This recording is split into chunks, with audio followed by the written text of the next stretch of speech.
Everyone, very evening to all of you. I hope you are able to see my screen and my voice is audible to all of you. You can just mention in the chat box, you can write there if my screen is visible and you can hear me clearly.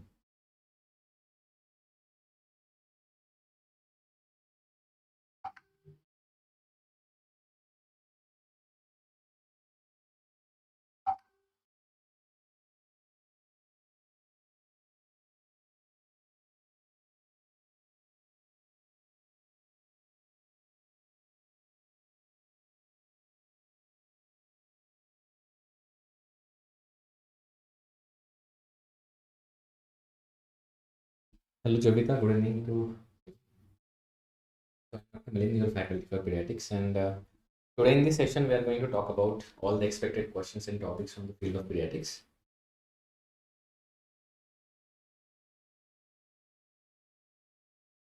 So I will just explain you how this session will be structured. So we will be discussing a few MCQs along the line, and along with MCQs, all the important topics which we expect to appear in this exam. So we will be discussing those topics. Any doubt you have, any discussion that you want to proceed with, you can always mention in the chat box. So as we are live streaming on YouTube, you can write there in the chat box any question you have, anything that you do not understand, you can ask. So we will be solving a few questions together, and along with that, we will be discussing important concepts, and I will be discussing also what are all important areas we need to address. I'll share with you the list of important topics which are very important for your upcoming.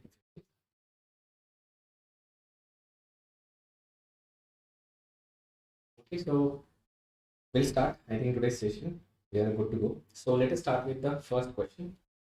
So this is the first question for you on your screen. Health worker ASHA stands for. So this abbreviation that we have. So what does it stand for? Accredited social health assistant, authorized social health assistant, accredited social health activist, or auxiliary social health activist. So what do you think?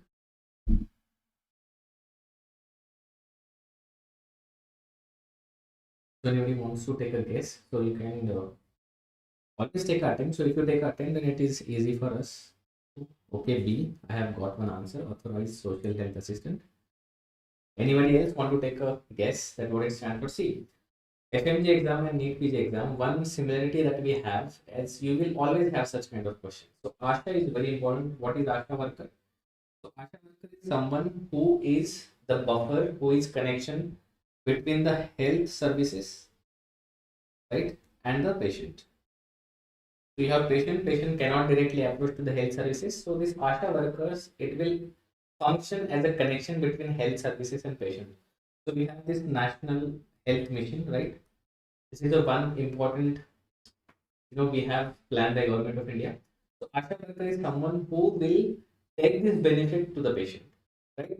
So that is why ASHA is one of the, we say, the pillar of whatever health mission we are doing in this country, right? So you have these options. Yes, you are right. So the correct answer is accredited social health activist. And this is one question I expect to appear in your upcoming exam because such kind of questions are examiner's favorite, right? So this is a simple one-liner that you should know. And I think it's a good question to warm up and to start the session with. Okay, so I will star mark here. This is a very important question for your exam. What does ASHA stand for? Okay, so it's a accredited social health activist. That is your option C, which is the correct answer. Let us move on to the next question. So you have, so what I have seen the pattern. See, you have to always follow the pattern of the exam. जो हम देख रहे हैं over the last few years. So genetic syndrome, the chromosomal abnormalities again have become examiner's favorite, right? So all these chromosomal abnormalities we should know. So now what we have in front of you. So the question is here. So you have this image in front of you. You have a female child with cleft lip, cleft palate, and club foot. And following is the clinical deformity that you see. So what is your diagnosis? Trisomy 13, trisomy 18, trisomy 21, or 45XO? Okay, I have one answer. Trisomy 13 बताओ. Anybody else? So what I am trying to show in the image, can you also identify जो image आपके सामने है, जो बच्चा है, इसको क्या problem है? What I am trying to show. See, one clinical scenario I have given you. Cleft lip है, cleft palate है, which is a midline defect, or club foot, right? Okay, so you are, lot of you are, I think, thinking about trisomy 13. So what I'm trying to show you here, so what is this pathognomic? See, whenever you talk about any syndrome, so there are some pathognomic features. Pathognomic features का मतलब होता है कि characteristic. अगर आपको ये दिख रहा है तो आंसर ये है, right? So one of the pathognomic feature that you are seeing here, look at this leg. Look at the curvature of this leg. Yes, rocker bottom foot you will see, but I'm not trying to show you that. See, what is this angle? Look at how knee is bent. Look at how ankle is bent. Ankle is bent in a very awkward angle. And this is just a newborn baby. So what you are seeing here is actually congenital contracture. So this is called as congenital contracture. Okay. So these are something that you see which are called as congenital contracture. So if you are seeing a child with a midline defect, that is cleft lip, cleft palate, and club foot, or with congenital contractures, always think about Edwards syndrome. That is trisomy 18. That is your Edwards syndrome. Okay, so Edwards syndrome. So as we are discussing all the possible, all these things which are related to genetic, let us discuss few important things that are asked from the chromosomal disorder, right? So what do we have? So I will write the chromosomal disorders and you are going to help me with the diagnosis. So first we talk about trisomy 21. So can you tell me what is trisomy 21?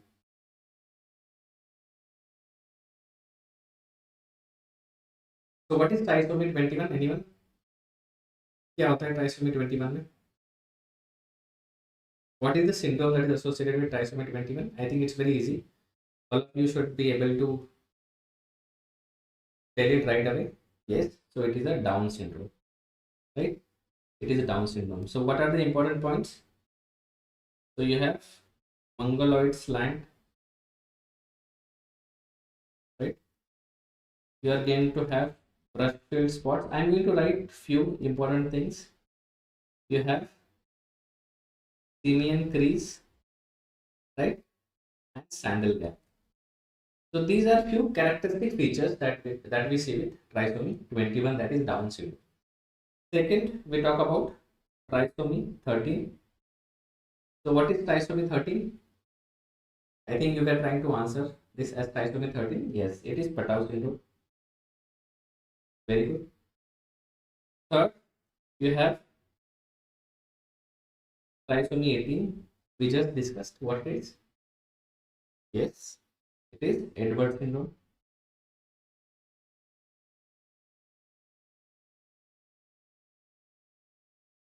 Then you have 47XXY, right? So what you are seeing here, you have 1X extra. What is normal? What is normal chromosome? अगर boy है, a boy will have 46XY, a girl will have 46XX, right? So you have 23 pairs of chromosome. Boy will have 46XY, girl will have 46XX. अब 47XXY, extra X आ गया ना? So that is why now we have 47. The number of chromosomes are 47, XXY. Yes, very good. It's Klinefelter. Very good. So it's a Klinefelter. A recent question from your last FMGE exam. So this is Klinefelter syndrome. So what are the characteristics? अब ये extra X आ गया है. किसमें देखो? अगर Y chromosome है, if you see a Y chromosome, that is boy. ये double X है, but Y भी है. That means this is boy. This is a male child. So what is the characteristic clinical feature that you see in Klinefelter syndrome? So you have gynecomastia. Why all this happen? Because of low testosterone, right? There's a tall stature. So there is a gynecomastia. There is a tall stature. There is a delayed puberty, right? There is a delayed puberty. So all these syndromes, all characteristic features you should know about Klinefelter syndrome. Again, examiner's favorite. देखो chromosomal syndromes, they have asked them multiple times in the last few years. So you should know them by heart. Right? Next we talk about 45X0. देखो whatever I am writing on the back of your mind, it should run कि normal क्या होता है. So if you see here, what do you see normally? Normal is 46XX and 46XY. So 45X0 means one X is deleted. One X is deleted. So number has decreased from 46 to 45. Right? So 45XO, or we call it monosomy X. So what is this syndrome? Yes, very good. This is a Turner syndrome, right? So we are talking about Turner syndrome. Now Klinefelter is seen in males, whereas Turner is seen in females. Okay. So this is what you should see. Yes, very good, Srishti. So you see streak ovaries, right? So there is a delayed puberty.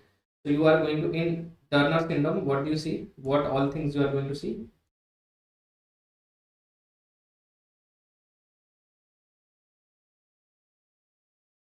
So you have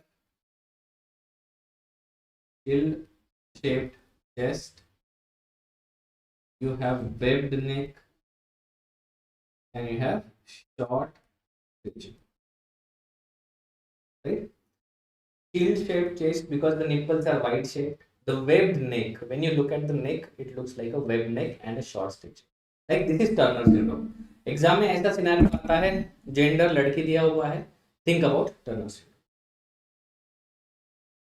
Then next you have Noonan syndrome, right? So remember, अगर आपको Turner जैसा दिख रहा है, the features are of Turner syndrome, but the gender is male. Think about Noonan syndrome.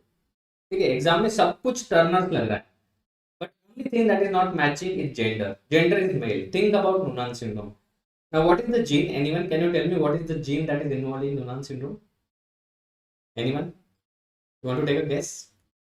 It's a PTPN11, right? So PTPN11 is the gene that is involved in your Noonan syndrome. So as we are discussing these important syndromes, there are two more important syndromes that we have to talk about. So first,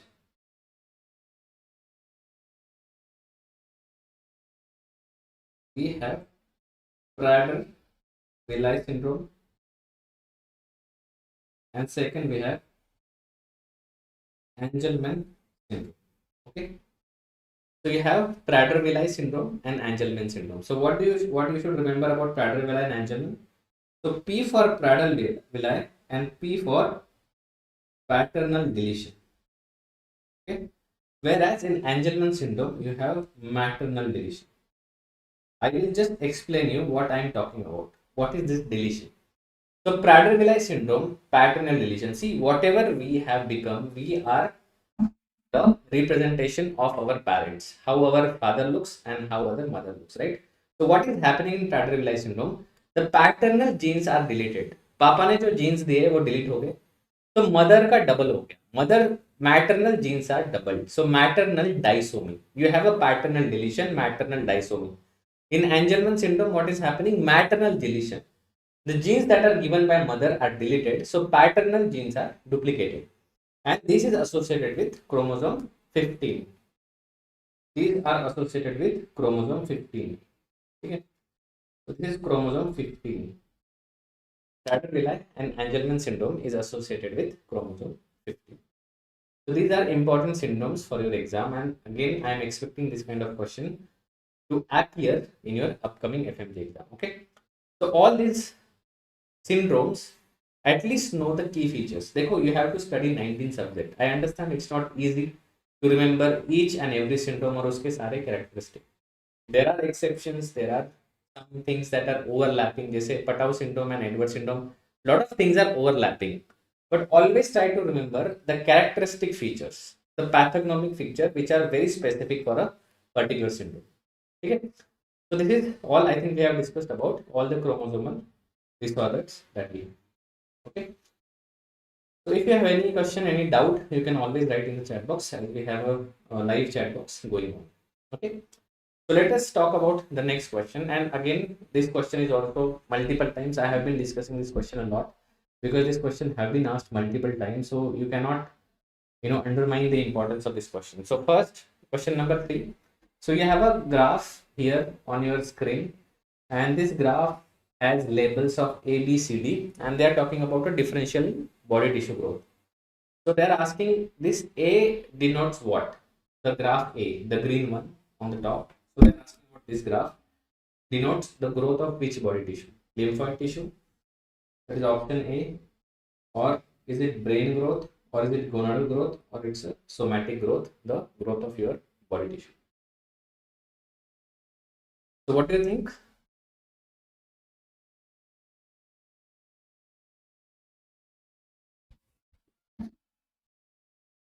So graph A, they're asking about graph A.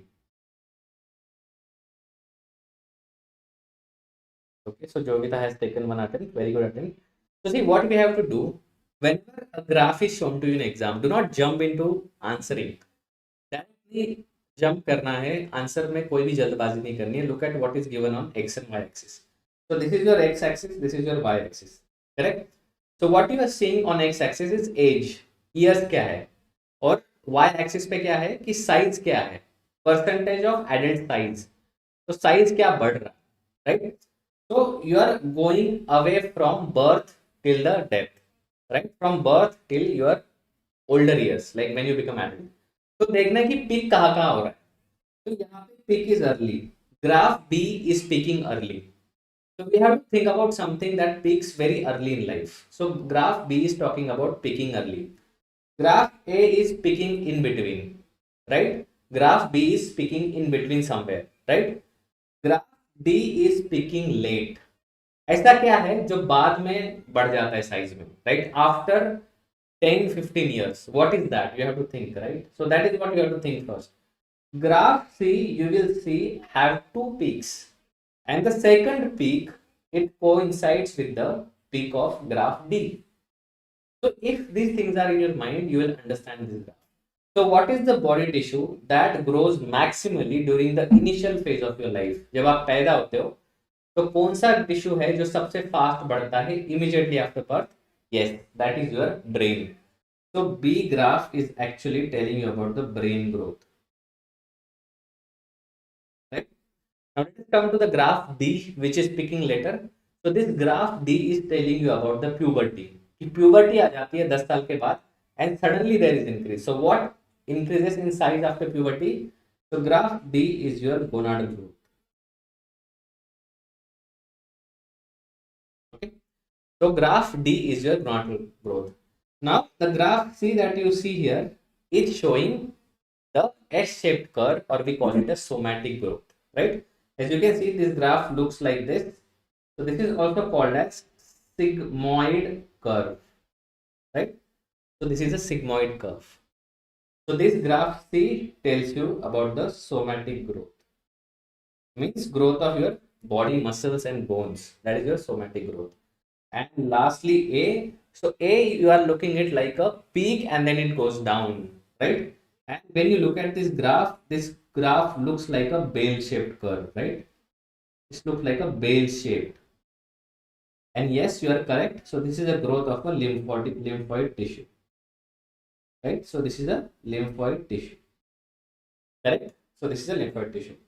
So graph A depicts the growth of a lymphoid tissue, right? So bell-shaped curve, lymphoid tissue, early growth in life, brain growth, late growth, और you can see exactly opposite of brain. जो brain growth है उसका mirror image लगता है graph D, that is gonadal growth, sorry. And you have graph C, which is a sigmoid shaped, S-shaped curve, that is your somatic growth, right?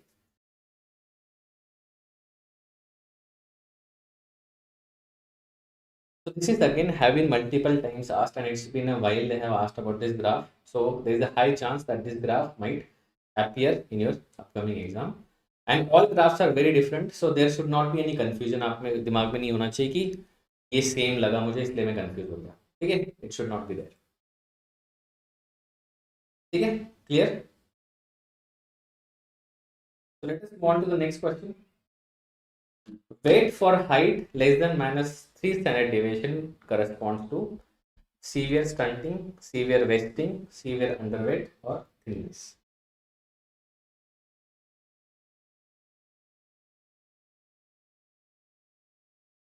Option A is severe stunting, option B severe wasting, option C severe underweight, and option D severe thinness or thinness. So again, after as we talk about nutrition and growth, so growth is a very important chapter for your exam, and multiple times they have asked question about growth and the growth things that you see in your exam. So what do you think? Okay, I have one answer B. severe wasting. Anybody else want to take an attempt and think about what can be the other cause? Yes, so let us try to understand different parameters that we use in growth chapter. Okay, so I just go on to the next page, which is we have a blank page. So first we talk about weight for age. Okay, so we talk about weight for age. So weight for age can be less than minus 3 standard deviation. So what do we call it? Anyone? Weight for age having less than minus standard deviation. This is called as severe. All these are your MCQs. So all these lines that I am writing is your MCQ. So this is severe underweight. Okay. So whenever we are talking about weight against age, we call it severe underweight. Now we talk about height for age.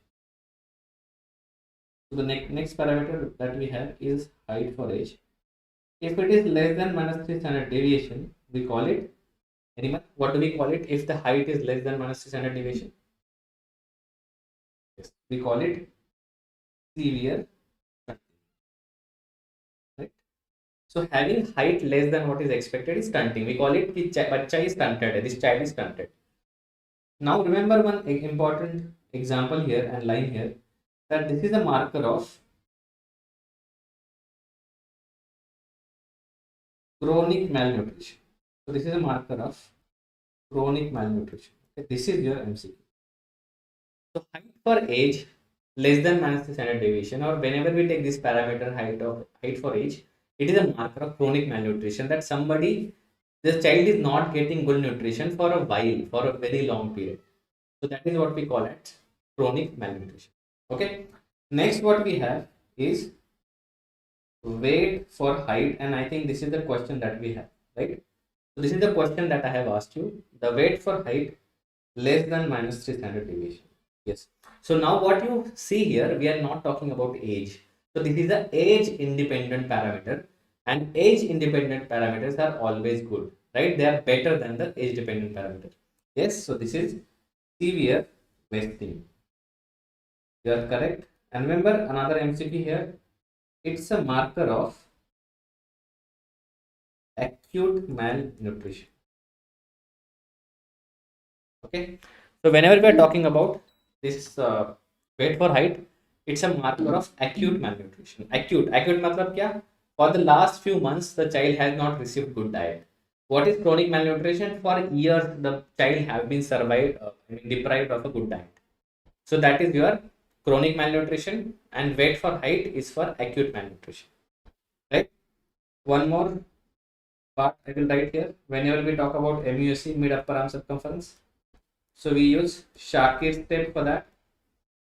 And having the mid upper arm circumference less than 11.5 centimeter also accounts for severe malnutrition. So I think it's very important that we should know some parameters. At least most of the parameters we should know, which might be asked as MCQ in your exam. Right? So weight for age, height for age, weight for height, and MUSC that we take using Shakir's step less than 11.5 is a marker of severe malnutrition. Okay. All these are MCQ. Every line that I am telling you here is MCQ for your exam. Okay. So let's come back to the question. So weight for height less than minus 3 standard deviation correspond to severe wasting, which is again I'll write here. It's a marker of acute malnutrition. Okay, it's a marker of acute malnutrition. Severe stunting, I told you what it is. Thinness also thinness I will talk about. So what is thinness? So every option in the question we should know something about it. कुछ तो पता होना चाहिए, नहीं तो exam में क्या होता है? This option will attract you the most. कि शायद thinness होगा, right? So having BMI less than minus 3 standard deviation, we call it severe thinness. Okay. So why do we use BMI? So weight for height we use it under 5 years. 5 साल से नीचे हम इसको use करते हैं. Above 5 years we have to use BMI, body mass index. ठीक है. We have more MCQs where we'll be talking about body mass index and BMI. Okay. So having BMI less than minus 3 standard deviation, we call it severe thinness or thinness. Okay. So I hope it is clear, because nowadays we are using BMI. We are all are health conscious. We are talking about BMI, so we should be knowing this. Now let us move on to the next question. So this is also one of the recent question, and exam is more of a practical oriented. So such kind of questions we are seeing. So you have a 7-year-old male child being evaluated for short stature. Father has a height of 175 centimeter. Mother has height of 165 centimeter. What is expected MPH for the child? So what is MPH for the child mid-parental height? See, when I see in OPD, in pediatric OPD, one of the common concern, एक जो सबसे ज़्यादा problem लेके बच्चे आते, mummy आती है basically, not even बच्चे, जो मम्मी पापा का सबसे मेजर प्रॉब्लम होता है कि हमारे बच्चे की हाइट नहीं बढ़ रही. See, height is something, the genetic potential given by your parents. जो आपके माँ बाप की हाइट है, the height of your parents is given to you. So whenever we are expecting a height for a child, what we do, we calculate MPH mid parental height की क्या expected height होगी. ठीक है, yes. So if you want to know the formula, so we have a smooth specialist here. I think he has given the formula. So he has done the work easy for you. तो comments में आप देख सकते हो YouTube के. So you can use that formula and solve it. Very good, beta. So what is MPH formula? So for boys, the formula is you take father height, you add mother height to it, and you divide it by 2. For girl, you also have the same formula, right? For the girls, you also have the same formula. The only difference is in boys, you add 6.5 centimeters. So boys have a natural advantage. कुदरती advantage है that boys का height will be taller than their parents. So if you have a brother and if you have a sister, you will know a brother is usually taller than the sister, right? Or boys are usually taller. So girls have a disadvantage of minus 6.5 centimeter. So let us put those values. So 175 plus 165 divided by 2. So this will be somewhere around, I think, 340 divided by 2. So 170 plus we have to add the 6.5. So 176.5, right? So the answer is 176.5. So what we are doing, we are adding mother and father ka height, dividing it by 2. And just add 6.5. So don't forget to add 6.5. A lot of students they forget to add 6.5, तो फिर wrong answer आ जाता है. 170 आ जाएगा answer, right? Luckily option नहीं है, but this mistake can happen. तो ये mistake नहीं करना एग्जाम में.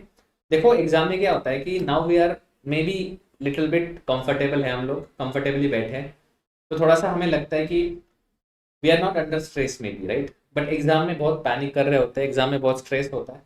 So remember, always take time to solve the question. Do not underestimate any question. कि ये क्वेश्चन बहुत ही इजी लग रहा है, ये तो मैं हवा में सॉल्व कर दूंगा, फिर घर आके पता चलता है कि you have done the mistake. So be careful.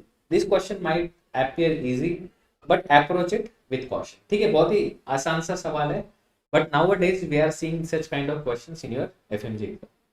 Correct? ठीक है. So let us move on and let us discuss the next question. I hope things are clear. कुछ भी डाउट है, कुछ भी समझ में नहीं आ रहा है, please write in the comment box so we can discuss about it.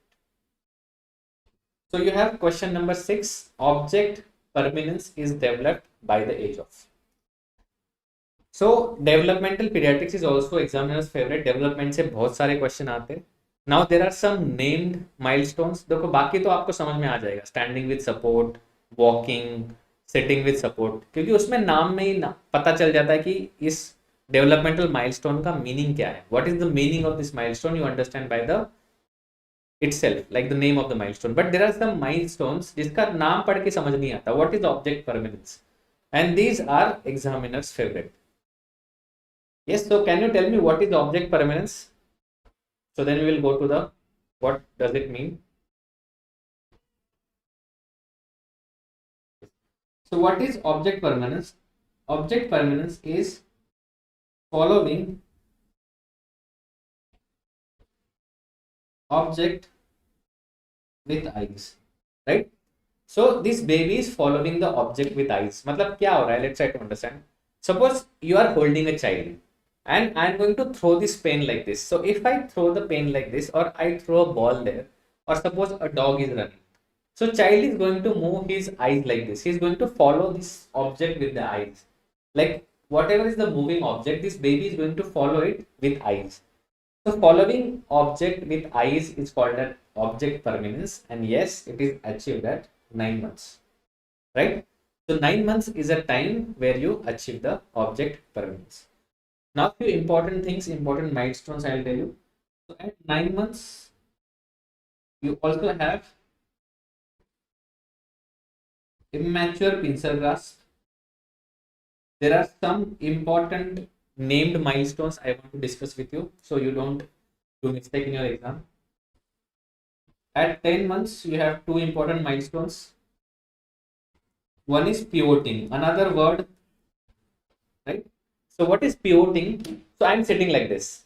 Let's say somebody calls me diagonally from this point, this area. If somebody is calling me from there, this is the axis of my body. This is the axis of my body. I'm going to rotate like this and look there. So rotating around your own body axis and looking diagonally is called as pivoting. Exam में अगर आपको ऐसा दिखता है, कोई भी बच्चा, कोई भी image you see, a child is sitting like this, and moving diagonally, that is called as pivoting. So this pivoting will also again appear at 10 months, right? Also another milestone that happens at 10 months is called as creeping, right? So there is a creeping and crawling. बहुत सारे बच्चे उसमें confuse होते हैं. देखो, what is crawling? When your abdomen is touching the ground. बच्चा जब crawl कर रहा है, अगर उसका पेट, abdomen is touching the ground, it is crawling. Crawling is at 8 months. Creeping means now your arms are strong and you are able to lift the abdomen. Abdomen को आप उठा पा रहे ऊपर, right? So abdomen has lifted off the ground, that is creeping. It is also achieved at 10 months. Again, all are named milestones. So creeping is your abdomen is lifted off the ground. So your abdomen is lifted off the ground. So that is your creeping at 10 months. Okay. Another milestone that you have, yes, somebody already mentioned, at 12 months you have a mature pincer grasp. So I'm just helping you with some important milestones, named milestones, common examiner's favorite. So what is pincer grasp? Mature pincer grasp. So this is a pen. If I have to hold this pen, I am just using 2 fingers because I have a mature pincer grasp, just 2 fingers. But if you give this pen to a 9-month-old baby or a less than 9-month-old baby, what he will do? He will try to hold this pen like this from a ulnar side. This is the immature pincer grasp. Okay. So there's a difference between mature and immature pincer grasp. Then at 15 months, you have another milestone that is waiting for you, and that is, we call it jargon speech, or we also call it as word salad, right? So this is also one important question that they ask. What is jargon speech? So this is the milestone from a language area. So what child is going to do? Child knows 4 words like bike, moon, chanda, pani. So he will try to form a sentence with it. Bike, moon, chanda, pani. Does this mean anything? इसका कोई meaning है? इसका कोई logic है? नहीं. This does not mean anything, right? So this is called a jargon speech or a word salad, where child is combining 4 meaningless words to form a sentence. Another milestone asked in your exam. Now let us talk about 3 years. So 3 years is also a very important milestone of your life. So what do you know? A child knows his name, his gender, and handedness. Okay, so at 3 years, child knows if your name is so and so, you respond to that name around 3 years, you identify yourself with that name. At 3 years, you also know whether you are a boy or a girl, right? You know, okay, you are a boy, you are a girl. And handedness, I am a right hand person. Around 3 years, it was evident that I am a right handed person. Okay, so at 3 years, if you are writing with the left hand, yes, you are a left hand person. If you are a right hand, you are a right hand person, right? Now 2 more milestones. So at 4 years, you are able to use the past tense.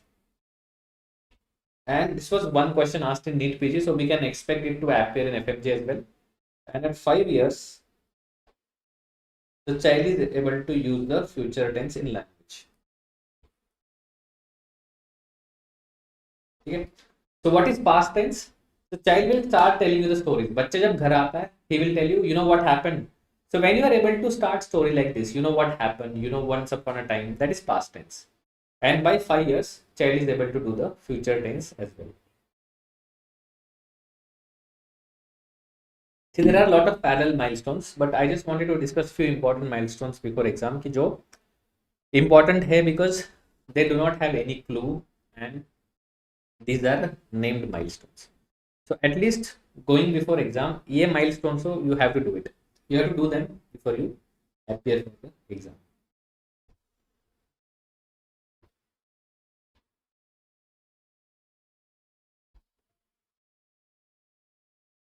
Clear? I hope things are clear till now. Any doubt, anything that troubles you, you can always write in the chat box. Let us move on to the next question. Question number 7. Which of the following is not a component of nurturing childcare? So I have put the questions like you will have in exam. One question will be completely like a bouncer. कभी पढ़ा ही नहीं होगा, कभी सुना ही नहीं होगा. But this is how the exam is. So we have to be ready for everything. So this is current hot topic since last few years. This has been running around. So this you should know this because at least थोड़ा सा कान पे गिर जाए, थोड़ा सा आप सुन लो इसके बारे में. So it's a good thing, right?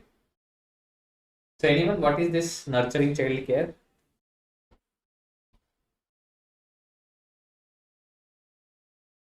Yes. So let us talk about nurturing child care. Just 2-3 words about it. So what is nurturing child care?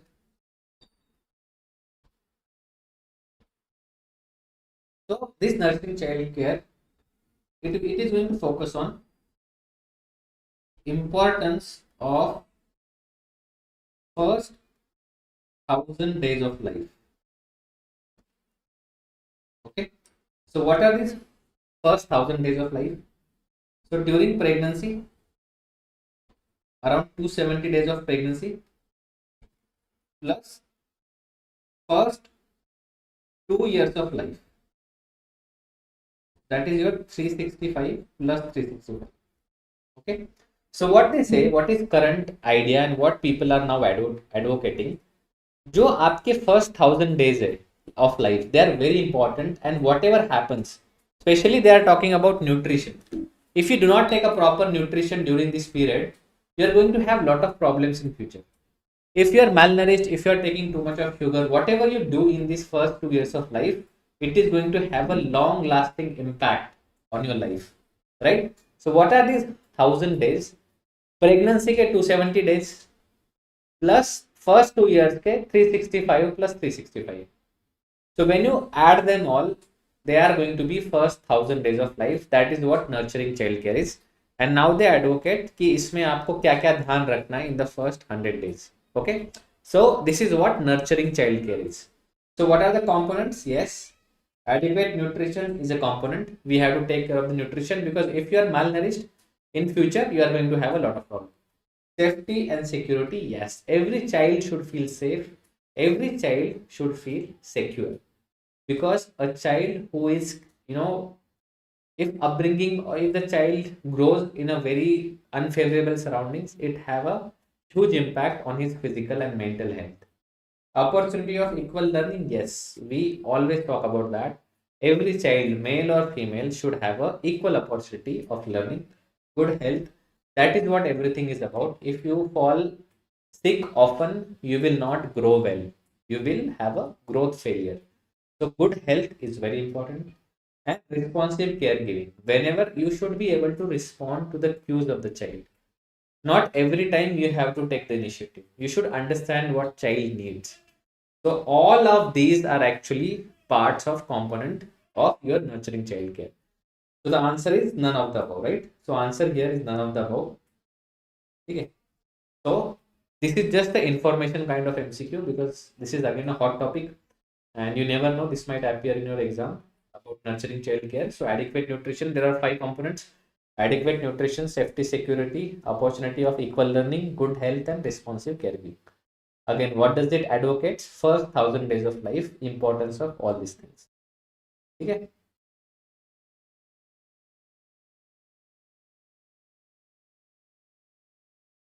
Good. So let us move on to the next. I hope things are clear. So again, another hot topic that we have been discussing, and we have been seeing a lot of patients of this particular scenario. So which of the following is true regarding autism spectrum disorder? So we call it ASD as well. So which of the following is true? So what they are asking is truth. कि क्या, always read your question well. They are asking what is true. इसमें से सही क्या है? Option A, onset after 3 years of age. Option B, impaired motor and fine motor functions. Option C, stereotypical and restrictive behavioral patterns. And D, social interaction is intact. So out of these four, which do you think is true? Nowadays, there are a lot of programs are happening, government programs about awareness of ASD, because early intervention is very important.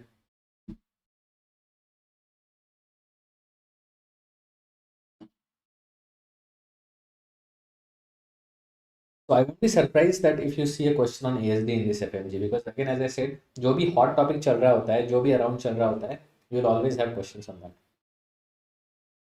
Okay, so let us talk about ASD. So what is this ASD? So there are three important things first that you should understand, that how to identify. Okay, so कैसे पहचानोगे? How do you identify this is ASD? First, it is early onset. Early onset, and usually the onset is less than 3 years of age. Okay, so onset is 3 years of age. Second, what you will notice is no response to name calling. When you call a child with his name, he will not respond to that. There is no eye contact. So what you will notice कि when you are talking to this child, so if you see such child in your surrounding, you should always be careful. देखो, अगर आपके पास कोई भी बच्चा है, कोई relative का बच्चा है, कोई फ्रेंड का बच्चा है, कोई भी बच्चा है, अगर घर वाले कहते हैं इसको हम नाम से बुलाते हैं, वो देखता ही नहीं है. When you are talking to them, he is not maintaining any eye contact. What does that tells you? This might be ASD, this might be autism, right? And the onset is early, less than 3 years of age. Earlier you give some intervention, better is the prognosis. Okay. Now there are two characteristic features. So what are the features of ASD? What are the features that you will see? First, you have impaired social communication.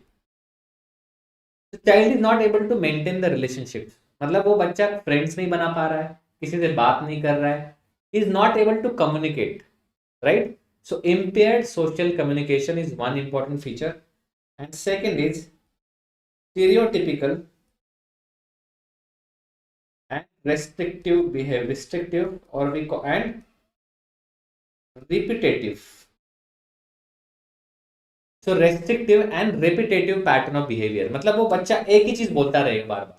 He will stuck to one word, bird, bird, bird, mummy, mummy, mummy. He will just stuck to one word. He will repeat what you are saying. Restrictive, उसी toy के साथ खेलना है उसको. He will not take another toy. Repetitive behavior, very stubbornness, right? So these are two important features. ना ही वो आंख मिला पा रहा है. The child is not able to maintain eye contact, not able to respond to the name calling.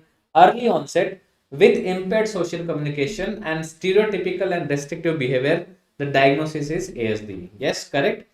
So taking all these options into consideration, the answer is option C, stereotypical and restrictive behavioral pattern. The onset is not after 3 years, before 3 years. Motor and fine motor is fine. He is able to walk and do everything, able to feed himself, do everything. So motor and fine motor function are not impaired but intact. But social interaction is impaired. It's not intact. So that is why option D is also wrong. And that is why you have a answer C. You have to choose.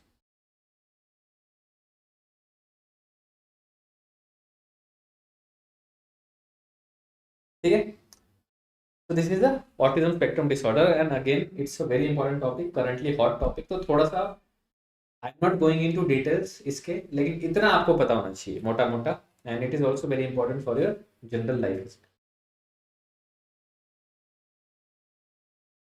ठीक है, चलो.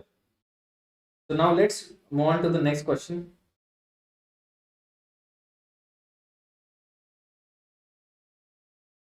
So you have a 2-year-old child with pallor who develops episodes of bluish discoloration of face after crying. It resolves spontaneously. Heart examination is normal. What is the likely cause? No, this is the, so I have in this session I am going, yes, some of you are asking, I am doing extensive discussion in this. This is more of a revision wala. So we are discussing same and more MCQs and same pattern. So I thought okay, everything should be covered. So we have extensive discussion here. Okay? So we have around 25-30 MCQs we will discuss and we'll try to solve most of them. Okay? So you have a 2-year-old child with pallor develops episodes of bluish discoloration of face after crying. It resolves spontaneously. Heart examination is normal. What is likely cause?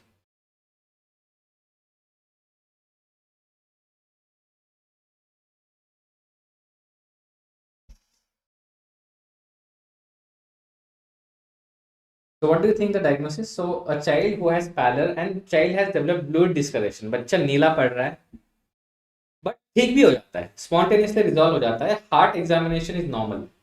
So what is the likely cause? See, whenever you solve MCQ, always remember you have to respect examiner. Examiner जो information दे रहा है, you have to respect that. Right?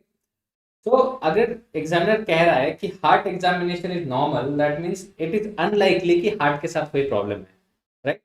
तो it is unlikely that heart examination is normal, मतलब unlikely कि heart को कोई problem है, right? So whenever you have such kind, pallor का मतलब क्या है? Pallor means anaemia, right? And it is responding, it is resolving spontaneously. What does that mean? Child does not need any intervention. It is not something that is dangerous, right? So what is ASD? ASD is atrial septal defect, not autism spectrum. So when we talk about heart, it is ASD. It's a different ASD. It is atrial septal defect. No, it is not atrial septal defect because heart examination is normal. Pink TOF. TOF is tetralogy of Fallot. Yes, not TOF because the heart examination is normal. So this might sound like a cyanotic spell, but अगर वो कह रहे हैं कि heart examination normal है, that means they expect you to understand this is not something that you see in the problem that you see in heart. And lastly, pica. What is pica? When the child likes to eat the object which are non-edible, like he want to lick the paint of the wall, he want to eat the chalk, he want to eat the soil, that is pica, right? So pica is when you try eating these things. So pallor is a risk factor, anemia is a risk factor. So when you are anemic, you develop pica, but you don't become cyanosed after crying in pica. So that is why the answer is breath holding spells, right? So the answer here is breath holding spells. So what are the breath holding spell? A child who has a pallor or severe anemia. So this child, whenever he tries to take a deep breath, whenever he's trying to, crying, so he gets arrested into this expiration. So there is a prolonged expiration that happens, right? Inspiration followed by prolonged expiration, right? And sometimes it is so prolonged that child can become blue and even child can have seizures. So that is a breath holding spell. It's very benign condition, does not require any treatment. Treat anemia, it will decrease the breath holding spell, but as the child will grow, it will get better. Why this happens? Because of the immaturity of your respiratory center. अभी आप छोटे हो, आपका respiratory center अभी तक mature नहीं हुआ है, right? So it's the immaturity of the respiratory center that happens. So that is what you have a breath holding spells.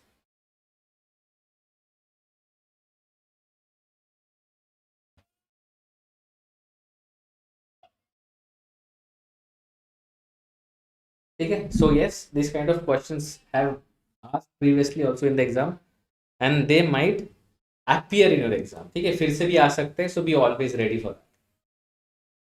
ठीक है, चलो. Let's move on to the next question.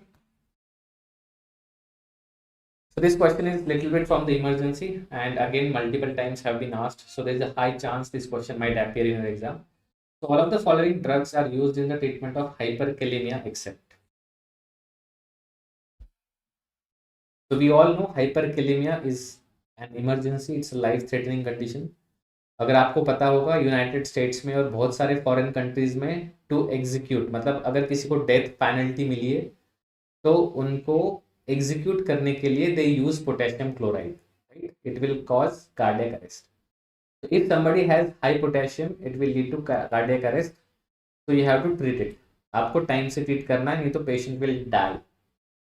So which all of the following are the drugs used except. So which of the following drug is basically not used for hyperkalemia?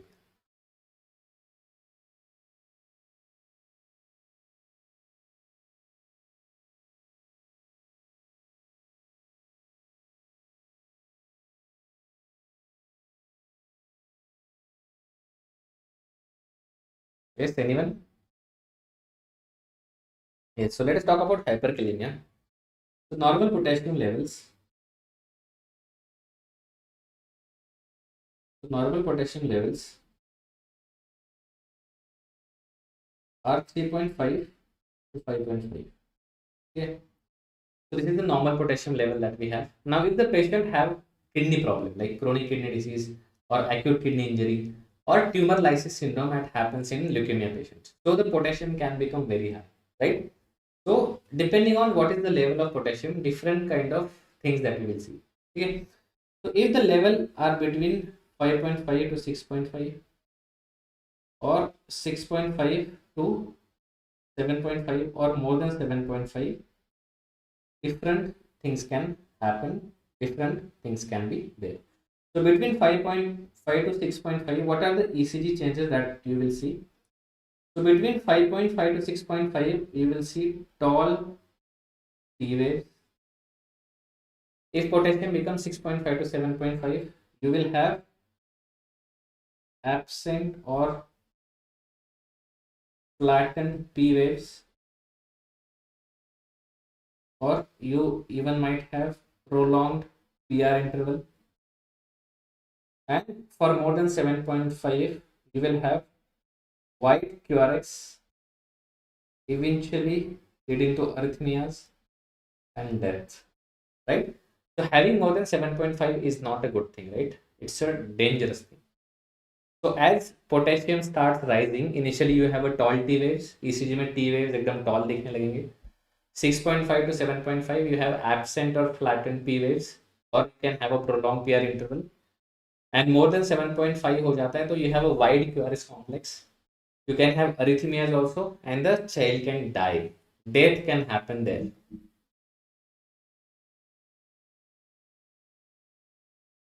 Right? So as it is so dangerous, हमें treat करना है. So what is the first drug that we give? Anyone? Out of all these 4 drugs, what is the, एक तो हम देते नहीं है, और एक drug है that is the first drug that we do. Anyone? What is the first drug that we give? Yes. So these are your options A, B, C, D. So remember the first drug that we give. The first drug that we give is calcium bicarbonate. So remember, this is the first drug that we give, calcium carbonate, and this will stabilize the heart. Okay. So as soon as you hear this, अगर आप surgeon बनोगे, जो भी बनोगे, obs-gynae, paediatrician, जैसे ही आप report देखोगे potassium बढ़ा है, you will tell sister, please give 2 ml per kg of 10% of calcium gluconate. So 2 ml per kg, maximum dose is 10 ml. Maximum dose is 10 ml. So I'm talking about pediatrics point of view. So you will tell sister, give 2 ml per kg of 10% of calcium gluconate over 10 minutes. Okay. So it is given 10 ml, 10% calcium gluconate over 10 minutes under cardiac monitor. आपको ECG देखना है, right? The first drug that we give in hyperkalemia is calcium gluconate. Okay, you can use calcium carbonate also, calcium gluconate. Another option that we have is sodium bicarbonate. So sodium bicarbonate will also can be given. Salbutamol, yes, salbutamol can be given. You can give insulin plus dextrose. Sorry, you can give insulin plus dextrose, right? And you can give potassium binders. So all these drugs can decrease the potassium. So insulin plus dextrose, potassium binder, sodium bicarbonate, salbutamol, which is your beta agonist. Everything will decrease the potassium. Calcium will not decrease the potassium, calcium will only stabilise the heart, ये भी बहुत important है समझना, ठीक है। तो potassium will be decreased, मतलब will be lowered down by your salbutamol, insulin and potassium binder. Sodium bicarbonate and calcium carbonate or calcium gluconate, they do not decrease the potassium, they just save the heart, okay, but they are used in hyperkalemia. The drug that is not used in hyperkalemia, that is your magnesium sulfate. So the answer, the drug that is not useful in hyperkalemia by any mean is your magnesium sulfate.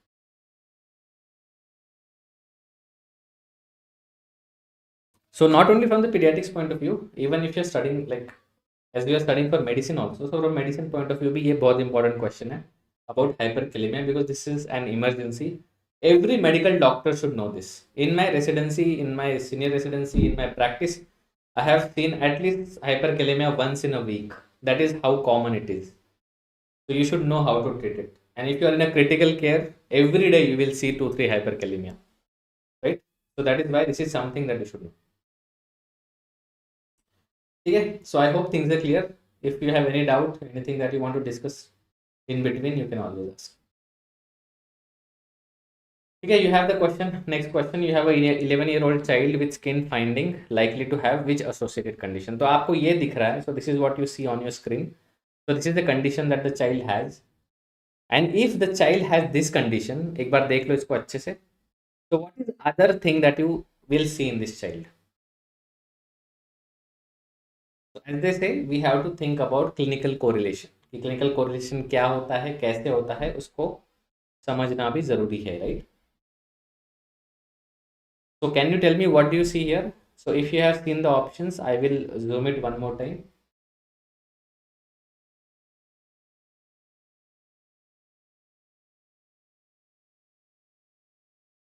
Yes, not pyro. I think you have just, but you are there. So this is phrynoderma, right? So what you see here is phrynoderma, right? And this phrynoderma happens because of vitamin A deficiency, right? So phrynoderma happens because of vitamin A deficiency.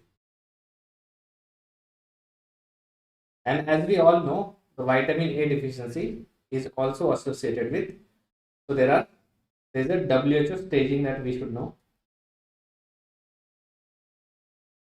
right?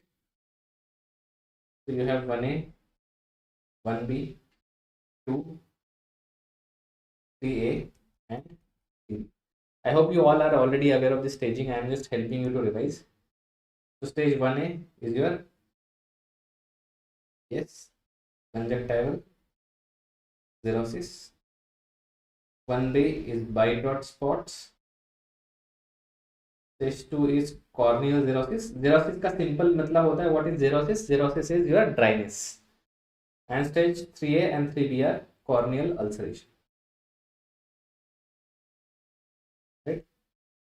So both of them are corneal ulceration. If it is less than 1/3, we call it stage 3A, and more than 1/3, we call it stage 3B.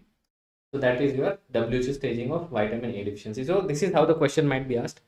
So you know the what is vitamin A deficiency, but you might be asked another cause, another relation to that. So you should know everything, right? So yes, so basically phrynoderma you see in vitamin A deficiency. So this child has a vitamin A deficiency. And what else I suspect in this child? So if I have to suspect something, so these are your options. A is dementia, B is bite dot spot, C gum bleeding, and D is diarrhea. So yes, answer is bite dot spot, right? So this is a vitamin A deficiency. And what do I expect? So there might be a bite dot spot that will be in his eyes.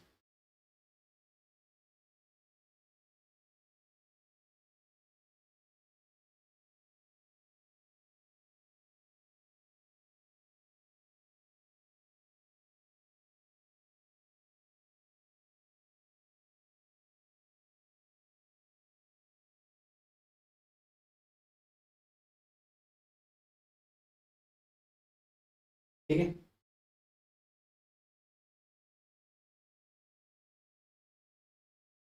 clear? So let's move on to the, as we are talking about nutrition, again nutrition is very important for your exam. Questions from nutrition have been repeatedly asked. ठीक है?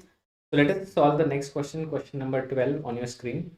So you have a 3-year-old child who has presented to OPD with genu valgum, right? What is genu valgum? When knees are touching each other. So this is genu valgum. Varus means away from each other like this. So varus is away from each other, valgus is touching each other. So this child has a genu valgum. Calcium is low. Okay, so this is the question. Calcium is low. Phosphate is also low. There is one typo here. So the ALP is high. Okay, just read this as ALP is high. Okay, this is one typo. So ALP is high. Read ALP as increased. ALP is high. PTH is your parathyroid hormone, that is also high. And 125 hydroxy D, which is the active form of vitamin D, is very high. So this is very high. Vitamin D is very high, active form. So calcium is low, phosphate is low, ALP is high, parathyroid hormone is high, and 125 hydroxy vitamin D, that is active form of vitamin D, is very high. So what is the, you think, cause of this condition of this child? Nutritional vitamin D deficiency, vitamin D deficiency rickets type 1, vitamin D dependent rickets type 2, or is it a hypophosphatemic rickets? So what do you think and why do you think? Okay, you can write the answer. So I have got two answers till now. You are changing your answer. Okay, B and D. So let us try to solve. So let's make a small graph here, beta. So let's try to make a graph here.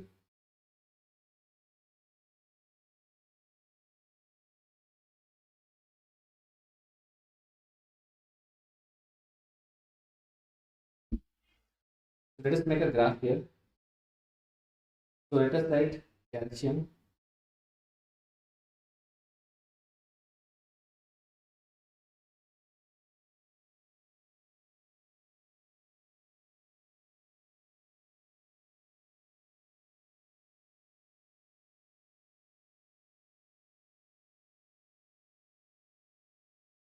So let us write here as calcium, then phosphate, ALP, PTH, and 125D, which is the active form of vitamin D, correct?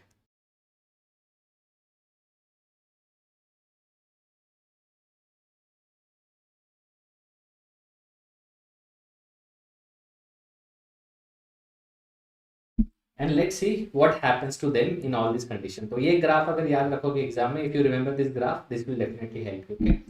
So what is going to happen in nutritional vitamin D deficiency?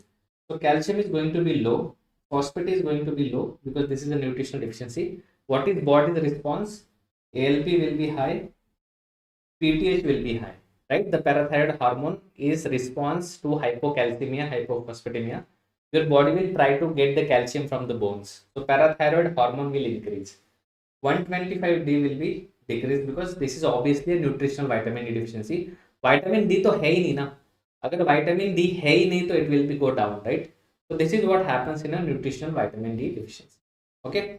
Now vitamin D deficiency type 1 and 2. So there are two types of dependent vitamin D, type 1 and type 2. So what happens in type 1? The calcium is low, phosphorus is also low, LP is high, PTH is high, and 125D3 is also high. Okay. So you have to supplement them, like vitamin D पे ये dependent है, right? So usually the levels are high. What happens in type 2? The calcium is low, phosphate is low, ALP is high, PTH is high, and 125 is very high because your body is resistant. Body, your end organ are not responsive. वो respond ही नहीं कर रहे. So how do your body responds to that? You have to give a high dose of vitamin D. So that is what happens in type 2. What happens in hypophosphatemic rickets? The calcium is usually normal, phosphate is low, ALP is high, PTH can be normal or high, and 125D is low. Okay, so this is what happens in your hypophosphatemic rickets. So now let us look at the question. So you will understand and you will realize that option C fits nicely with everything. Okay, So what is the giveaway point? You have to look at the vitamin D, active vitamin D levels. As they are high, because end organ is resistant, so you have to give more and more vitamin D. So vitamin D levels are usually very high in vitamin D dependent record. देखो dependent है ना, what it is saying, it is dependent on vitamin D. So if you are dependent on something, you have to take higher dose of that, right? Because your requirements, your demands can be met, right? So again, very important question for exam. And if you remember this छोटा सा graph, this is a very simple graph. देखो rickets मतलब calcium phosphate कम होना ही होना है. Only in hypophosphatemic rickets, because the problem is phosphate, the calcium is normal. Otherwise, calcium is low, phosphate is low in all kinds of rickets.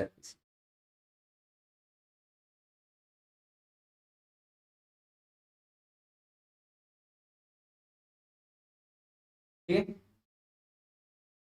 Okay, so I hope this question and this information that I have discussed here is clear for you. Okay. Let's go to the next question. So I think I have left a blank page, but we will use it somewhere. The next question on your screen is hemolytic disease of newborn is due to deficiency of which vitamin? So as I said, I am spending quite a good time on nutrition, because nutrition is important, and we are trying to revise most of the questions that are related to your nutrition part.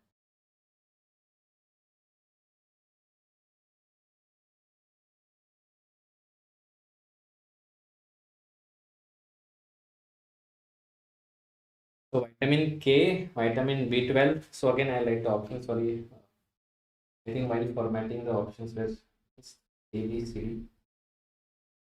So hemolytic and okay. So you are saying Jovita is saying option C, Kapar is saying option C, option K. अच्छा, you are saying vitamin K. Okay. So then what is hemolysis? So you should understand some words. What does hemolysis mean? Hemolysis means breaking down of RBCs, red blood cells. तो जो आपके red blood cells है वो break down हो रहे हैं. They are breaking apart.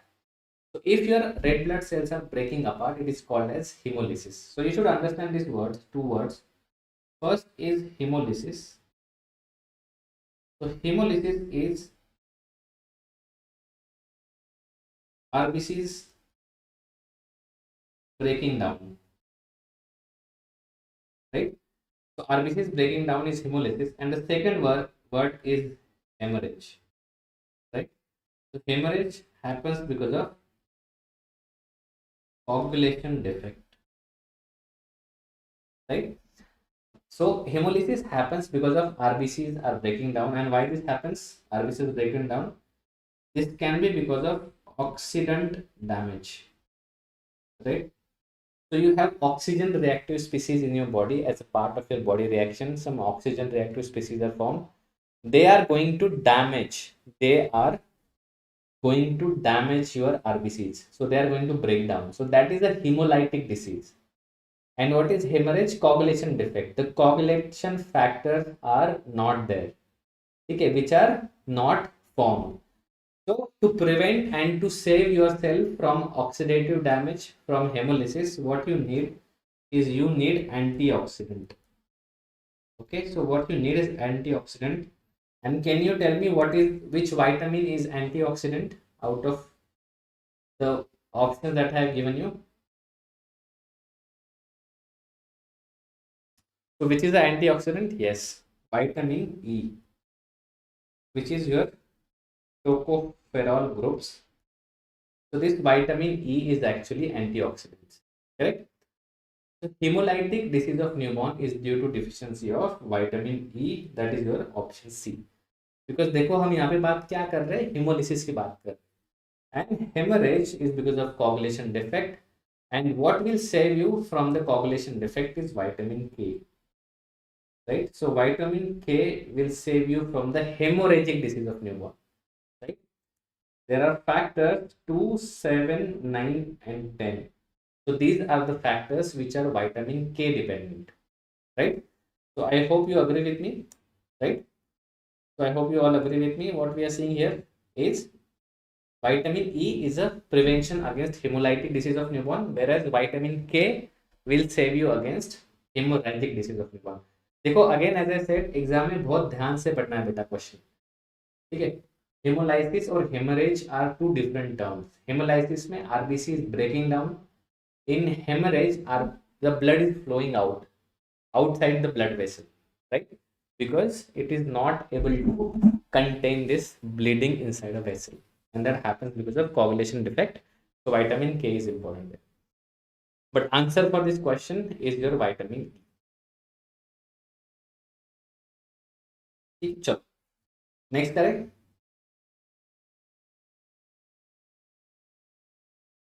So now you have question number 14. Again, a very recent question, and I hope you all will be able to answer it.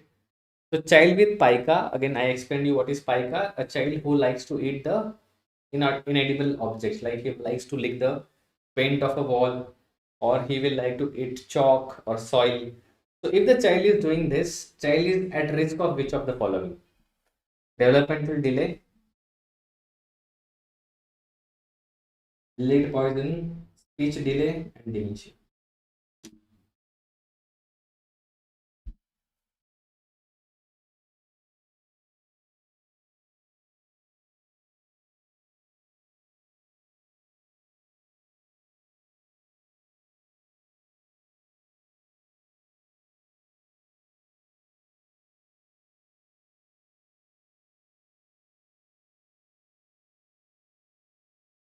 Yes, anyone, what do you see here? So, child with pica is at risk of which of the following? Developmental delay, lead poisoning, speech delay, and dementia.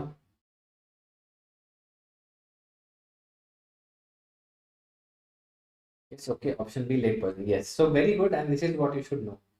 देखो pica जो है, pica. So, pica is here. Pica is in the center, right? So, pica is here. So, remember anemia. That is because of your iron deficiency. This will increase the risk of pica, right? So, this will put a child at a risk of pica. Okay.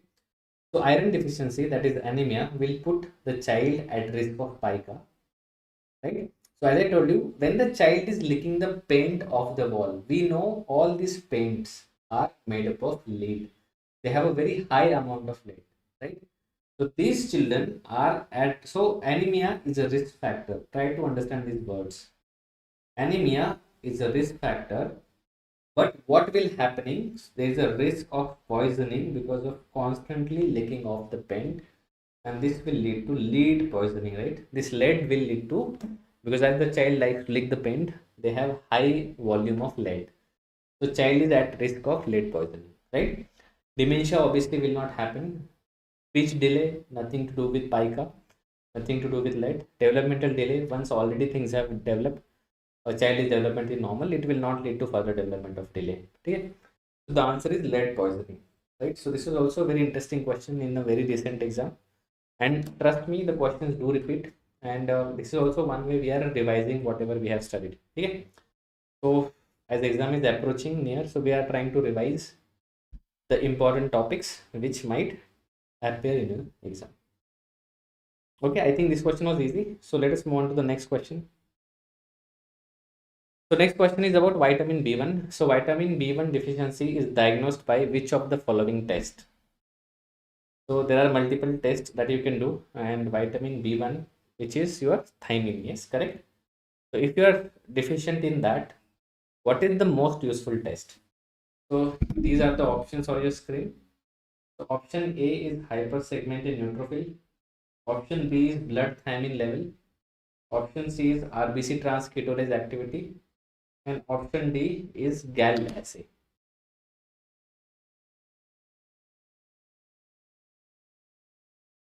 So which one is the most useful test? Hypersegmented neutrophil, blood thiamine levels, RBC transketolase activity, or GAL assay?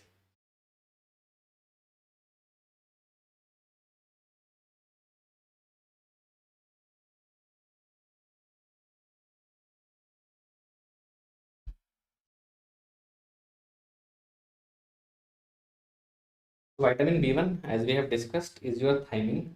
So vitamin B1 is thiamine. Few words about it.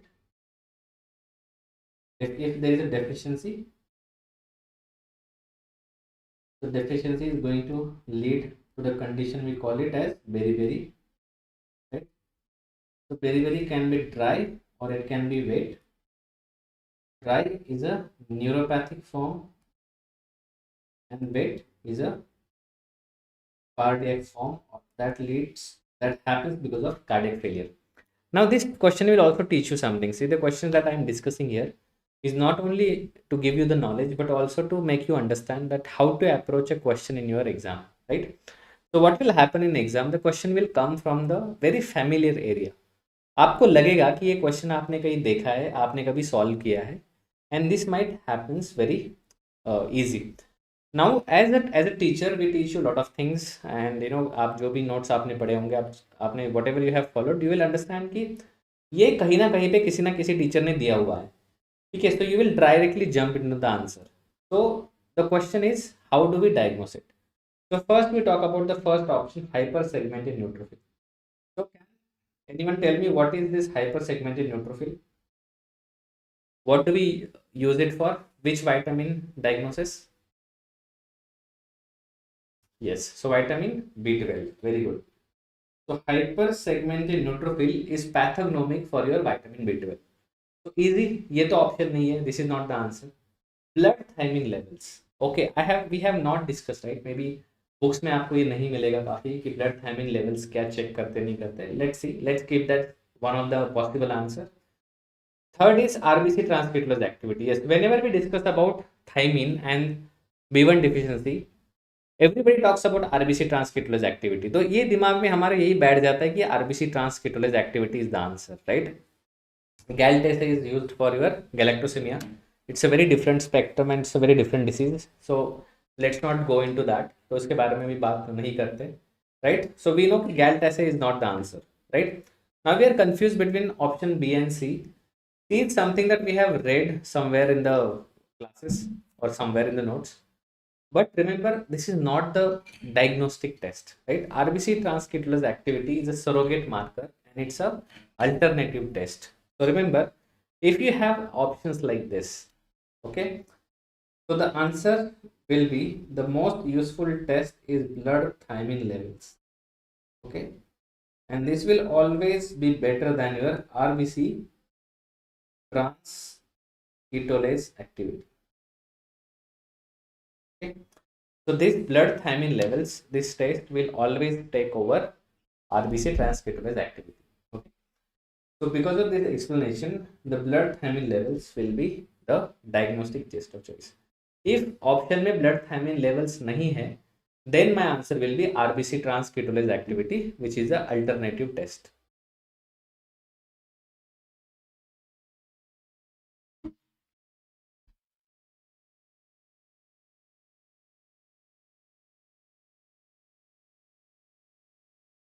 Okay. So answer is blood thiamine levels. That is something that we do. So nutrition, again, all vitamins we have been discussing. I am trying to give you a revision of all the most important vitamins, and we have discussing them. For your exam, please revise vitamins. Again, very simple questions are asked from your vitamin area. Now let's go to question number 16. Which of the following vitamin plays very important role in wound healing? So wound healing means whenever you have an injury, the wounds need to be healed. So which of the following vitamin is most important when it comes to wound healing?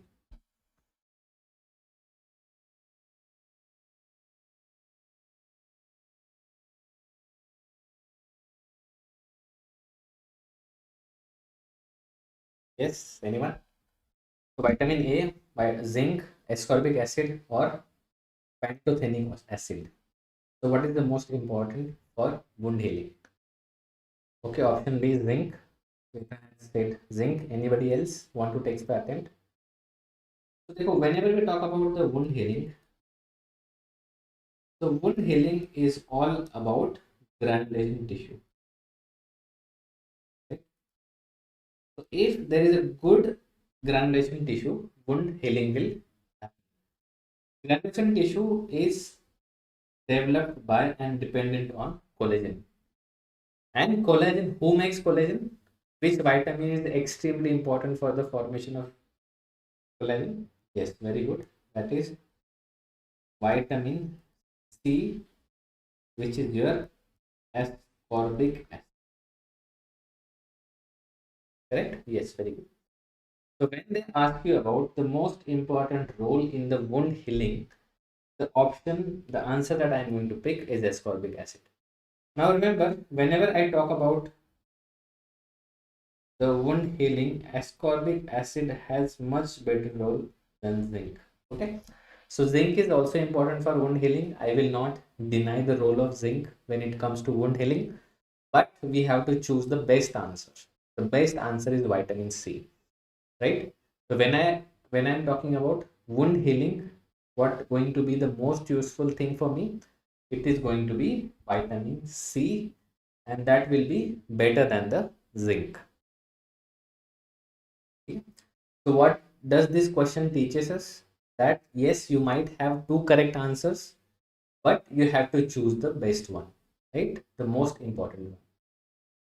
Exam के बाद आप सब लोग discuss करते हैं, हम लोग discuss करते हैं कि यार इसका तो ये भी आंसर लग रहा है, ये भी दिया हुआ है टीचर ने, जिंक में भी लिखा है वुंड हीलिंग, विटामिन सी में भी लिखा है wound healing. Yes, both are important, but what is more important, that is something you have to choose.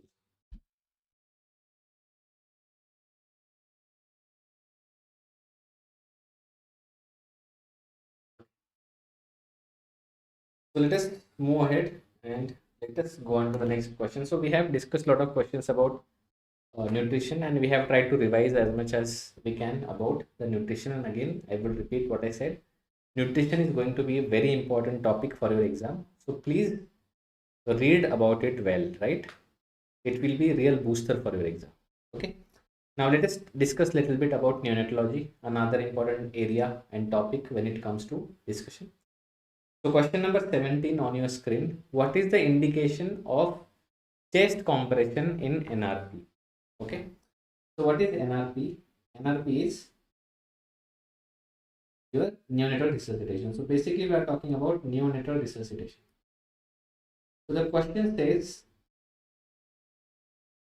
that when you do the neonatal resuscitation, whenever a newborn baby is born and you are doing resuscitation, now when do you start chest compression? What is the indication?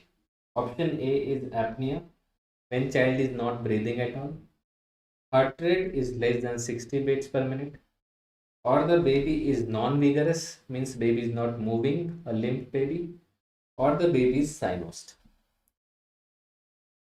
Okay, so this question we expect to appear. हमें लग रहा है कि ये question पूछा जा सकता है, ऐसे क्वेश्चन पूछे जाते हैं एग्जाम में. Okay, yes, night, heart rate less than 60. Please take attempts. You are allowed to do mistakes here. Here we are not going to judge anyone, but whatever you feel, you can write in the comment box. ठीक है, we can always discuss. अगर आपको लगता है कि सही है गलत है जो भी है, we can always discuss, but it's very important that you should take attempt this question like you will be attending the question in the exam. Okay, so चलो थोड़ा सा NRP के बारे में बात करते हैं, just in a short. So after birth, what do you do? So there are two types of babies. One is vigorous baby,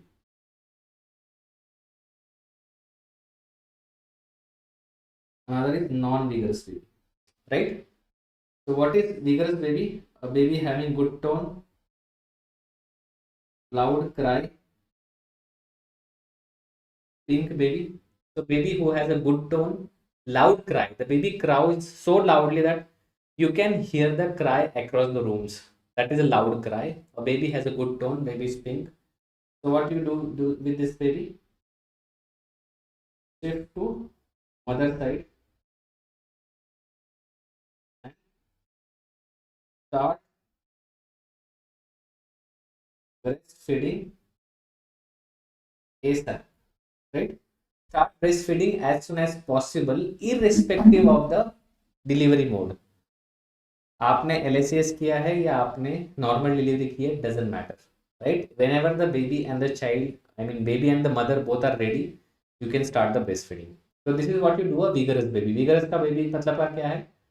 Good tone, pink baby and loud cry. Okay. Now what is non-vigorous baby?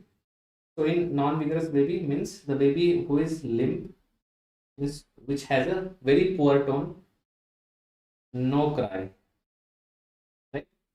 So baby who is limp or no cry. Remember, देखो APGAR है, but we do not use APGAR in NRP.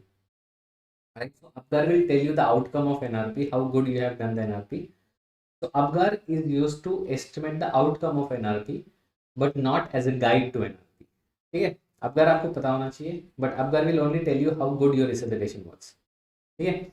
So whenever you have a non-vigorous baby, limp baby who is not crying, what is the first thing that you do? You are going to go for gentle stimulation and suctioning if required. Right? If the answer is still no, means it's not helping and the heart rate is more than 100. So after giving gentle stimulation and suctioning, if the baby is still not crying, the baby is still limp, the heart rate is more than 100, you go for ventilation. And ventilation we do using the ambu bag, right? So we are going to use the ambu bag for ventilation. The answer is still no, the baby is still not crying. And heart rate, just keep looking at the heart rate. If heart rate is still above 100, you go for ventilation correction steps. What are the steps? We all know as MR SOPA, right? So we are going to follow the steps of MR SOPA, ventilation correction steps, right? Mask repositioning, the reposition of the head, suctioning, open mouth, increased pressure, and alternate airway, that is intubation. That is MR SOPA, right? So these are your ventilation correction steps. The answer is still no. Now the time has passed since the baby was born. So whatever oxygen was there, reserve oxygen has now completely gone, right? You have completely used up all the oxygen. So now the heart rate will stop dropping, and if it falls below 60, the next step that you do is chest compression. Okay, so what you do, a chest compression, the ratio is 3:1. 3 chest compressions like this: 1, 2, 3, 1 breath. 1, 2, 3, 1 breath. 3 chest compressions, 1 breath. That is the rate that you use. And after chest compression, still there is no improvement. The answer is still no. Heart rate is still below 60. The next thing that we do is we give adrenaline. Okay. So next drug that we do is adrenaline. So total we are going to give 3 doses of adrenaline, and this cycle will repeat. Chest compression, adrenaline, chest compression, adrenaline, chest compression, adrenaline. Right. So this chest compression means what we are doing here? CPR basically, right? So this is CPR. So this is a very short but very effective way of remembering the NRP. So this is a neonatal resuscitation program. बस ये steps होने चाहिए. देखो जब तक heart rate above 100 है, till the time heart rate is above 100, we are only doing ventilation. As soon as heart rate drops below 60, what we go for is chest compression and adrenaline. First chest compression, then adrenaline, right? So this is what you should know when it comes to NRP. Okay? So vigorous baby, non-vigorous baby, 2 limbs होते हैं, आपको पता.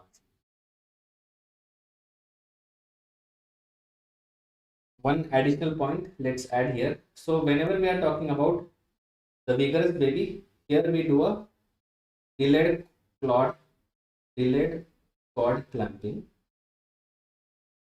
And how much delay? 60 seconds. Okay. So remember, if a baby has a good cry after birth, we are going to delay the cord clamp, because the baby should get the benefit of extra blood that baby will get it from the mother. So that is delayed cord clamping for 60 seconds. That is 1 minute. तो very simple algorithm, मैंने बहुत ही short में आपको अच्छे से बताया है कि आपको एग्जाम में बस ये स्टेप्स याद रखने हैं. ठीक है, ज़्यादा डिटेल में भी नहीं जाएंगे क्योंकि it will confuse you. Exam is just around the corner, so always try to read in a simple but an effective way. ठीक है, so these are the steps of NRP. चलो अब now next question is also you are dependent on NRP. What is the dose of adrenaline in NRP? So this is a recent update, and I wanted all of you to have this update, and all you should know.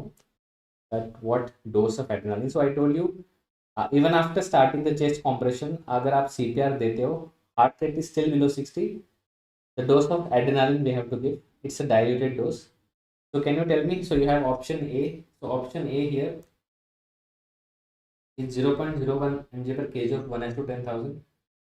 Option B 0.02 mg per kg of 1 to 10,000. Option C 0.03 mg per kg of 1 to 10,000.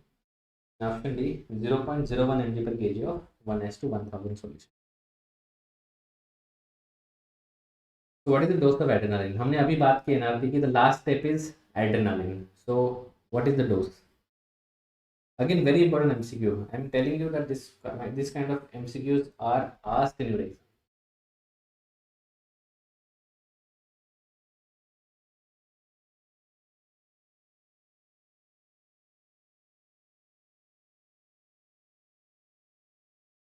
Yes. So the answer is, remember this answer, 0.02 mg per kg of 1 to 10,000 solution. Earlier they used to tell the range. पहले range की बात करते थे 0.01 to 0.03, but now they say there is an absolute dose 0.02 mg per kg of 1 to 10,000 solution. So in ml it roughly translates to 0.2 ml per kg. ठीक है. So both are same.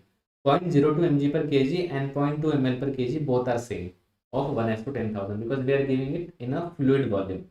तो ml में दोगे तो 0.2 ml देना है, mg per kg दोगे तो 0.02 mg per kg. ठीक है. 1 to 10,000. We do not use this 1 to 1,000. We do not use the raw solution. We never use raw solution of adrenaline. We always dilute it. Dilute it in 9 ml NS, make it 1 to 10,000. When you take 1 to 10,000, take 0.02 mg per kg of that. ठीक है. और 0.2 ml per kg.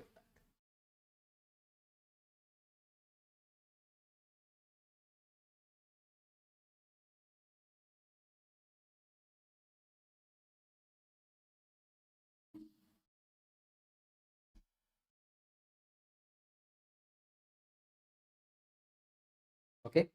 So NRP again is a very important topic, and for your exam, NRP is going to be again a very cornerstone and very important topic. Okay. So I think we have discussed NRP quite well and quite in detail. So all your questions will be covered by these two slides. Okay. So let us go on next and a little bit again about neonatology. So we are asking about what is ELBW. So what is ELBW? It is extremely low birth weight. Extremely low birth weight. Okay. So ALBW is extremely low birth weight baby. So what is the birth weight to call it ALBW? Option A less than 2 kg. Option B less than 800. Option C less than 1500. Or option D less than 1 kilo. So what is ELBW?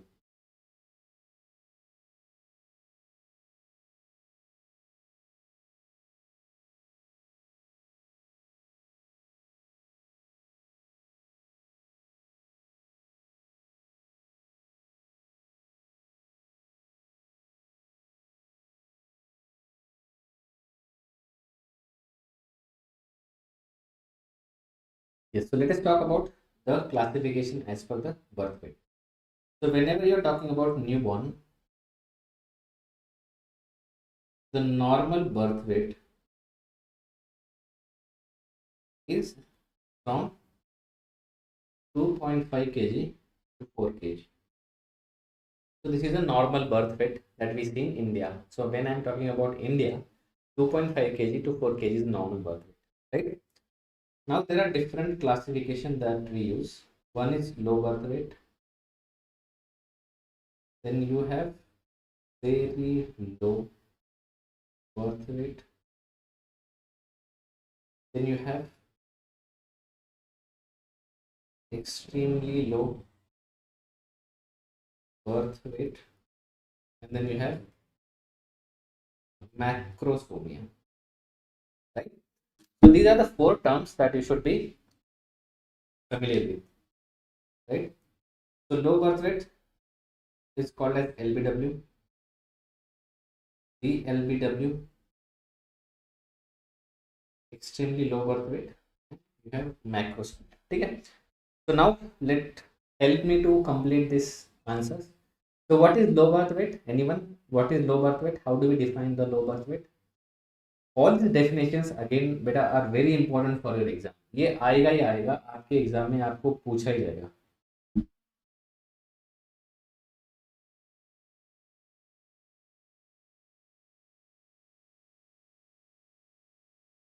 Okay. So low birth weight is less than 2.5 kg. It's called as low birth weight. Very low birth weight is between more than 1 kg to less than 1.5 kg is very low birth weight. Extremely low birth weight, that is what our question is, less than 1 kg, right? And more than 4 kg, we call it macrosomia, right? So more than 4 kg is macrosomia. Extremely low birth weight is less than 1 kg. Very low birth weight is more than 1 kg to less than 1.5, and very low, low is less than 2.5. Okay. So this is what the classification of birth weight that you should know. And the answer here is D, that is less than 1000 grams or 1 kilo, right? So extremely low birth weight baby means having a birth weight of less than 1 kg, right? बहुत simple लगता है but confuse हो जाते हो exam में, right? It can be very confusing in your exam. So at least very low birth weight and extremely low birth weight definitions you should know.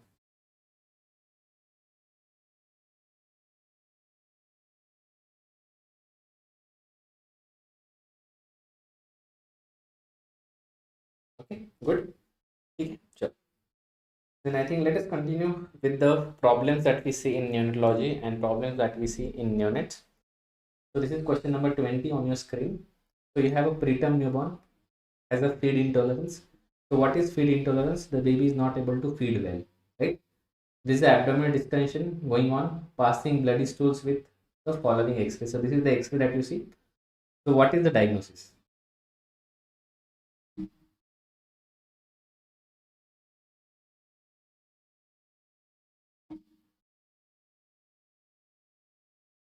So option A. Okay, so from the options you understand this is NEC. What is NEC? NEC is necrotizing enterocolitis. So it's a preterm baby, abdomen में problem है और blood in stool है, मतलब enteritis है, enterocolitis है, right? So you have necrotizing enterocolitis. So is it option A, that is NEC stage 2A, option B NEC stage 2B, option C NEC stage 3A, and option D NEC stage 3B? So what do you think is the stage? Necrotizing enterocolitis 2A, 2B, 3 or 3B? So what do you see here? Look at this X-ray. I will zoom in for you. देखो इसमें what is interesting that they are not showing the intestine. So that is one clue for you. This is one clue for you that intestine तो दिखाई नहीं रहे, तो क्या दिखा रहे? What is the structure that you see here? What is the structure that you see here? ये क्या? Yes, this is your liver, right? So this is your liver on the right side. They are trying to show this one. This is something that they are trying to show you. This black diagram that you see. So what it is, and this will help you to understand what is the stage of the necrotizing enterocolitis.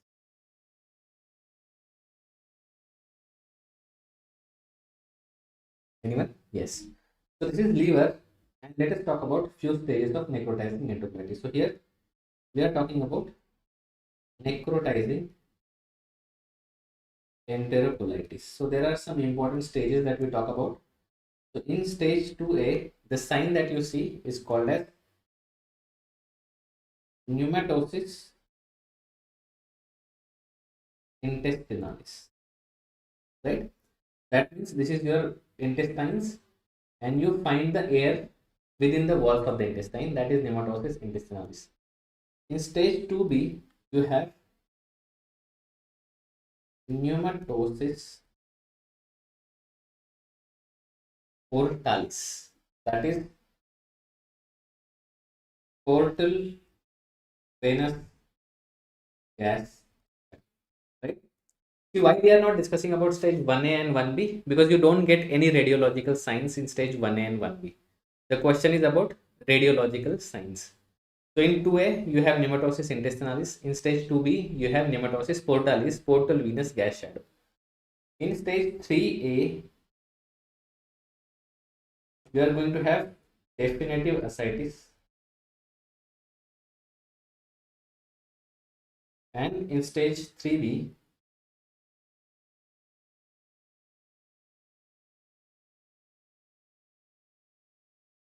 you have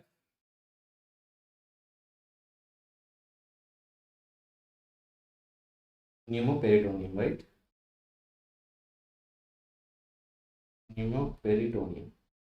That is stage 3B, matlab air under diaphragm. So if you have to see diaphragm and air under diaphragm. Now what is important? ये liver की बात हो रही है, मतलब ये diaphragm भी दिखा रहे, right? So this is the diaphragm here. So you have to be careful. Are they trying to show you the air under diaphragm? Air under diaphragm का मतलब क्या है? Intestines have ruptured. So air is going to leak out and going to stay. This air is going to stay under the diaphragm, right? So you want to see यहाँ पे air under diaphragm है क्या? नहीं है. They want to show something in the liver. What is inside the liver? Portal vein. So where do you see this portal venous sign? In the stage 2B, right? So they are talking about stage 2B, and what you are seeing here on your screen is pneumatosis portalis. So this is what you see in necrotizing enterocolitis stage 2B.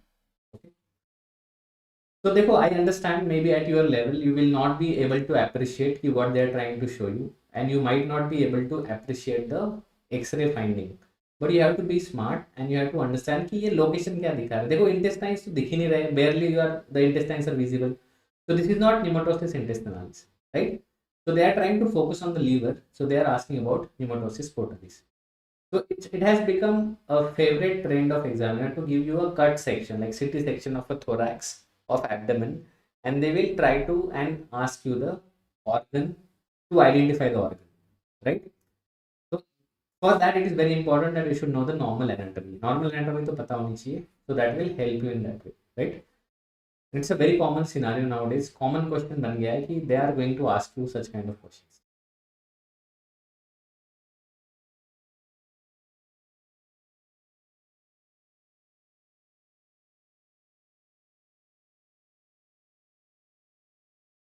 Okay.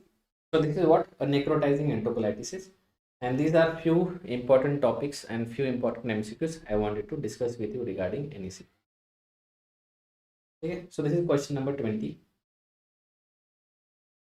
Now question number 21 on your screen. So question number 21 is about hyperbilirubinemia. So all of the following are causes of direct hyperbilirubinemia except. ठीक है, so क्या पूछ रहे examiner कि सारे direct hyperbil करते हैं, that is your conjugated hyperbil except कौन सा नहीं करता, राइट? तो option A on your screen is Rotor's syndrome, option B is Dubin Johnson, option C is Gilbert, option D is viral hepatitis.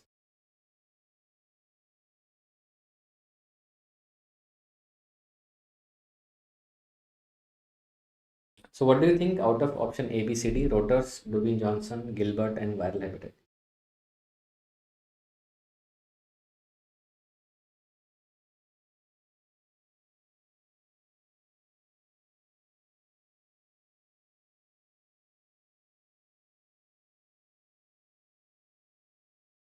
Yes, so let's try to understand what is happening here.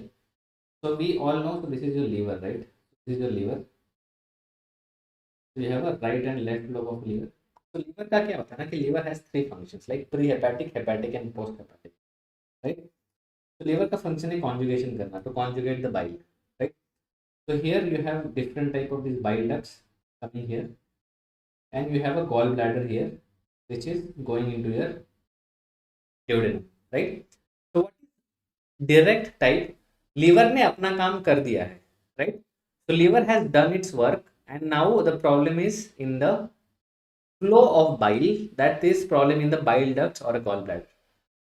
That is your direct type of hyperbil. So when I'm talking about hyperbil, direct type of hyperbil, that means The problem is not in the liver. The problem is after liver, after conjugation has happened. So that is a direct hyperbole. Okay. So let us make a small list. We can make a small list. Yes, you are correct. So I am getting the correct answers here in the options. So first, let us make a small list of direct hyperbole. So direct type, you will see it in yes, Rotor syndrome, Dubin-Johnson syndrome,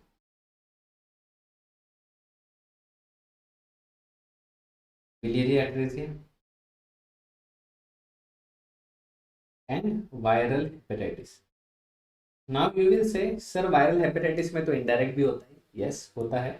But remember, direct is more common than indirect. Okay. So viral hepatitis में you will have direct. So what is Rotor and Dubin-Johnson? The bile has been conjugated. Conjugation हो चुका है. Indirect bilirubin is converted into direct. But you are not able to transport it into bile ducts. So you are not able to excrete it. So as you are not able to excrete it, where it will go? It will go to the blood. It will reach the blood. So which kind of hyperbole you have? Direct, because there is no defect in conjugation. Viral hepatitis, your hepatocytes are damaged. They are opened up. So all bile will flow out in the blood. So that is your viral hepatitis. And biliary atresia. This is a problem with biliary atresia. Is a problem with bile ducts, not a problem with liver, right? So if the liver is normal, conjugation hoga. Problem will occur after conjugation.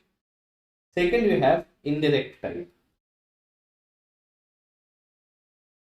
Indirect matlab before conjugation. The problem is in the liver, problem is in the conjugation. So examples are, so you have Crigler-Najjar syndrome. So you have two types, type 1 and 2. Okay. So this Crigler-Najjar syndrome, you have type 1 and 2. You have Gilbert syndrome, which is also cause of hemolytic, which is the cause of indirect type. And you have hemolytic anemias. Okay. So like in the case of thalassemia, in the case of sickle cell anemia, the kind of jaundice that you are going to see is indirect type, right? So Crigler-Najjar syndrome, you have type 1 and 2, you have indirect type. You have a Gilbert syndrome and you have a hemolytic anemia where you see indirect type, right? So you have a direct type and indirect type.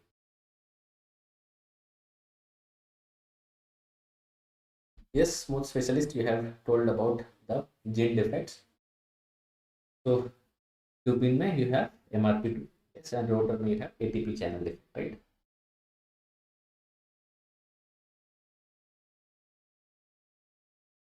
ठीक है. Again, these are very simple MCQs, बहुत ही simple MCQs है.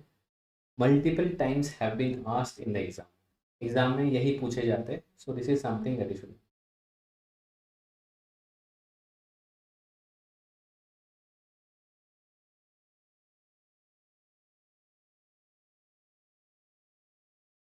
ठीक है, चलो. Let's move on to the next question. I hope things are clear. So what is the most common cause of neonatal sepsis in India? So neonatal sepsis, again, neonatology, important topic, and this question is also asked.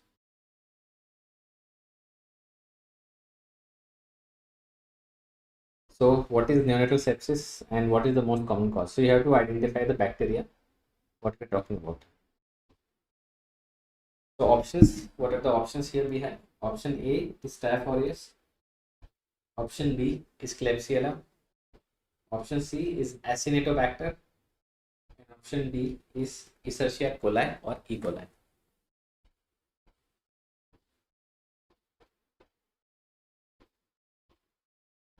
Yes, we are asking about India. Very good. So we are, whenever a question about most common is asked to you in your exam, it is actually about India. They are not, if they want to ask about the world, they will say globally, or they'll ask what is the most common in the world.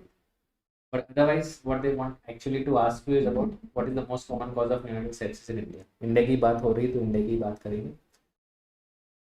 Yes. So what is sepsis? So it's a bloodstream infection, right? So sepsis is nothing but a bloodstream infection, right? So you have a bloodstream infection. So neonatal sepsis can be divided into two parts. So you can have early onset or you can have late onset. Early onset is within 72 hours of birth. Late onset is after more than 72 hours after birth, right? So early onset is less than 72 hours after birth. Late onset is more than 72 hours after birth.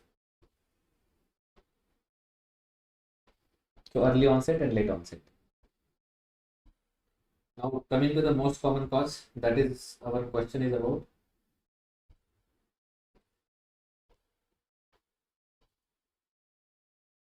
So Klebsiella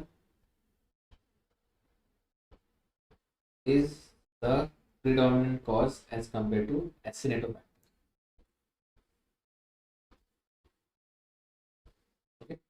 So Klebsiella is the number one cause followed by Acinetobacter. Therefore number two भी याद होना चाहिए. ठीक है, लोग कहते हैं कि nobody remembers the number two who came second, but we have to remember who came second because sometimes Klebsiella won't be there in your option. तो अगर क्लेब्सियला नहीं है तो फिर क्या है second, so you should know, right? Acinetobacter we have seen lot of cases and it's also very rampant in our NICUs, so that is something that we should know, right? So Klebsiella is most common followed by Acinetobacter. Okay, so this is the bacteria that we have and we should know about the at least these things about sepsis of any kind when it comes to meat. Okay.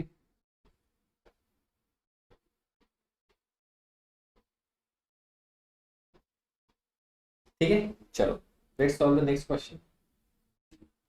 So another interesting question. Now we are going into trying to revise the infectious diseases. Okay? So we have discussed some parts of neonatology. Now we are going to talk about some infectious spectrum, some communicable diseases. So you have a child with rash starting behind the ear. So कान के पीछे start हुआ है rash, and you have taken the scraping of this rash and you examined it under the microscope. So what did you find? There are Warthin Finkellet cells. So you made a diagnosis. So there is some diagnosis that this patient has. What is most likely complication to develop in this child? Okay. So first you have to diagnose the case and you have to tell me what is the most common complication that you see. Option A is pneumonia. Option B is ASM, like acute otitis media. SSP, subacute sclerosing panencephalitis. Or option D, meningoencephalitis.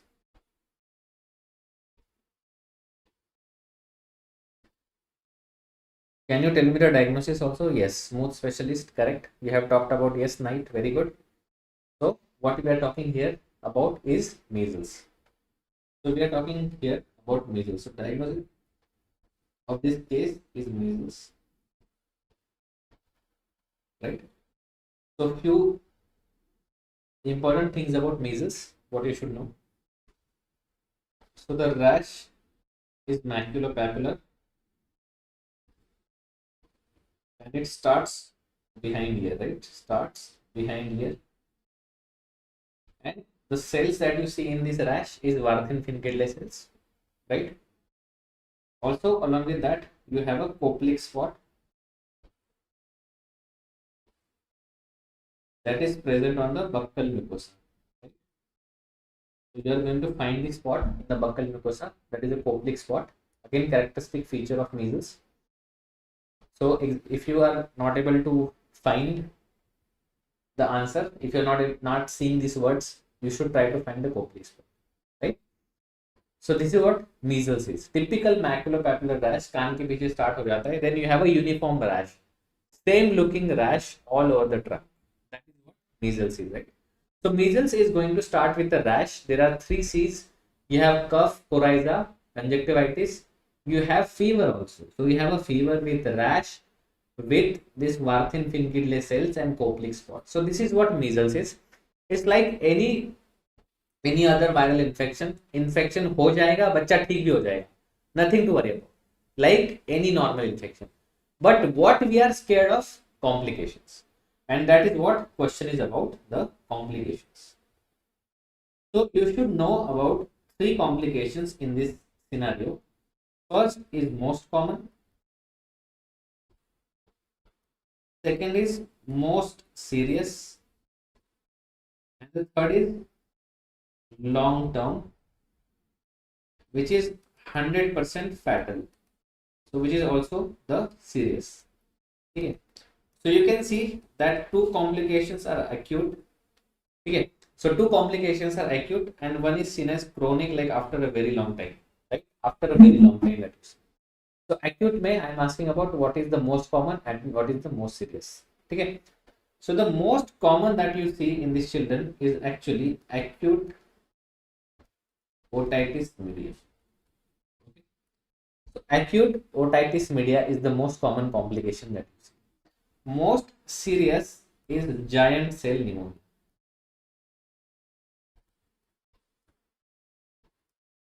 Trust me, this pneumonia in measles is very serious. Measles produces the state of secondary immunodeficiency, right? वहाँ पे आपकी immunity बहुत ऐसे कम हो जाती है. And all your staph aureus, the virus will itself cause pneumonia, secondary infection will be there. And it's a very severe pneumonia.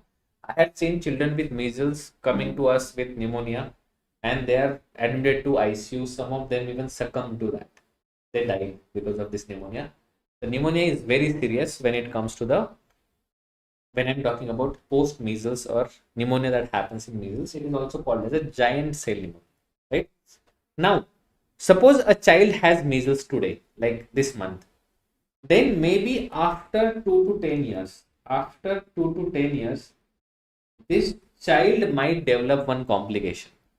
That one complication might be there, and this complication, not in all people, but some of them, this complication is SSPE. What is called as subacute sclerosing panencephalitis, SSPE. It is a long-term complication. Yes, it is also a serious complication. It is very fatal, 100% fatal. There is no treatment. That is SSP, subacute sclerosing panencephalitis. It's kind of total brain is inflamed, panencephalitis. Correct? So this is a serious complication. So going by all the information that we have accumulated till now, the answer points toward ASOM, what is most likely complication. So this child, as we now assume this child has measles, so this child is at risk of developing ASOM, right? Acute serious otitis media, right? So otitis media is the most common complication that we see. ठीक है, तो question ऐसे ही आएंगे आपको. So every word is important. It's very important that you read the question well. घर आप आके आपको लगेगा कि आप न्यूमोनिया सही करके आए हो, but then you realize later कि this was not a correct answer, right? ठीक है, so this is measles and the most common complication that we see with measles is otitis media seriosus pneumonia. So now let's move on to the next question. So you have a newborn. This newborn has hepatosplenomegaly, chorioretinitis, and this is the CT scan that you see. Okay, so hepatosplenomegaly is there, chorioretinitis is there, and this is the finding and examiner. So there, these are the arrows. So you should see these arrows. What they are trying to show you.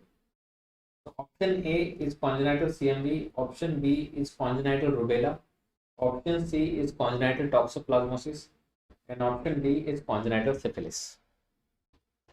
So option A, B, C, D. So this is a CT scan, right? So they are talking about a CT scan. ये CT scan आपको दिया है, and now they are asking you, tell us what you see here. Okay, Jovita, I have got the first answer, CMV. This looks like a periventricular calcification. Okay, anyone else? Congenital CMV. Everybody agrees? Anybody who is not agreeing with the diagnosis of Jovita?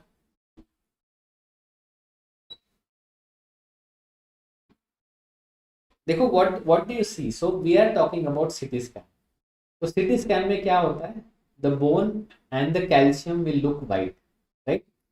So here they are talking about this calcium. So this is your skull bone. This is your skull bone, which looks absolutely white. And here this arrow is trying to show some white calcifications, right? These are the calcifications, right?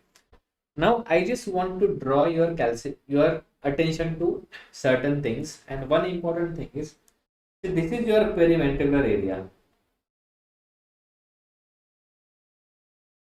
So this is your periventricular area. Okay. So this is your periventricular area, and the reason why I want to draw your attention. So when you look at the periventricular area, it looks relatively clean. Yes, I agree that here it looks like this is around the ventricle. This can be periventricle, but what troubles me, what I need explanation for, what is this? This is not around ventricle. This is not around ventricle. This is not around ventricle. This is deep in the parenchyma. So what actually you are seeing here, this is intraparenchymal calcifications. These are intraparenchymal calcification. These are not periventricular calcification, but these are intraparenchymal calcification. Parenchyma के अंदर है, right? Now, can you take another guess? Do you want to try another? So, where do you see this hepatosplenomegaly, chorioretinitis, and intraparenchymal calcifications? देखो medicine में याद रखना, the rules are not rules. Like there is nothing very, you should not be very stubborn कि इसमें यही दिखेगा, right? So we should be flexible. So let us try and write. So we have a blank page here. So let us talk about few important things.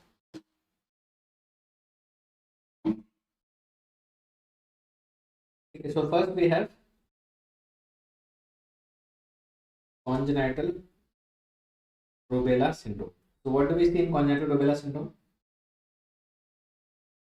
We are going to see sensory neural hearing loss, plus you have congenital heart diseases, like you have PDA, more common than pulmonary stenosis, plus you are going to have cataract,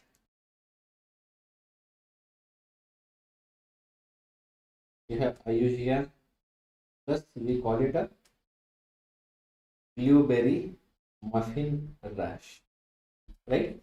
So whenever I'm talking about congenital rubella syndrome, so you have sensory neural hearing loss, SNHL, congenital heart disease like PDA, which is more common than pulmonary stenosis. PS is pulmonary stenosis, right?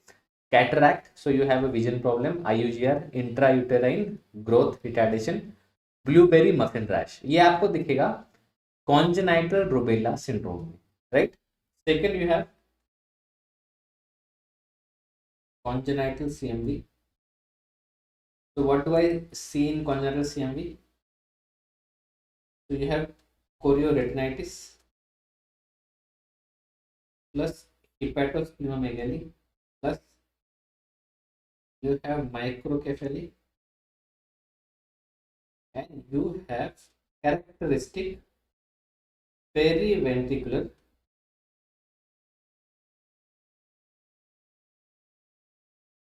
calcifications. So periventricular calcification is a characteristic of CMV. So I am going to underline it along the periventricular. Now let us talk about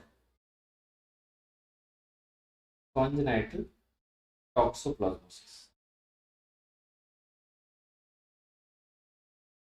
Yes, here also you will see chorioretinitis, plus you can have hydrocephalus, that is excessive of fluid in the brain, and the characteristic feature that you see here is intraparenchymal calcification. So I will underline it. So the feature of congenital toxoplasmosis is intraparenchymal calcifications, that the calcification is not only around the ventricle but also deep in the parenchyma of your brain. Okay. Yes, Jovita, we will see in CMV chorioretinitis, but chorioretinitis is not exclusive for CMV. You can see it in congenital toxoplasmosis also. Okay. As I said, in medicine, there are no rules. Things can see whenever a teacher will tell something like whatever you have studied, you will find the common things that we see, but there are no exclusive features. The features do overlap, right? आपको ऐसे देखने को मिलेगा कि इसमें एक feature है, इसमें एक फीचर है, अलग अलग फीचर्स आपको देख सकते हैं, right? You can see such features. Then you have congenital mumps. So if the mother has mumps, the baby might develop aqueductal stenosis. This can lead to hydrocephalus, right? So it can lead to hydrocephalus. So you have a congenital mumps that lead to aqueductal stenosis. So where this aqueduct is between your third and fourth ventricle. So behind, on the back side of your brain, the third ventricle is connected to the fourth ventricle, right? So there is a stenosis. It is blocked. So what you will develop eventually is hydrocephalus. So आपको hydrocephalus हो जाएगा, right? So this is congenital mumps. And when you have congenital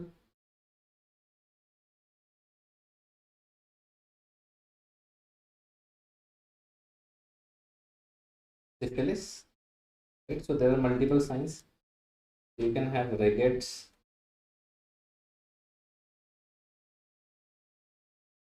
you can have Saberkins,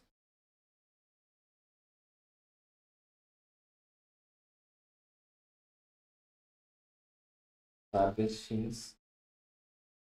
can have gluten joints,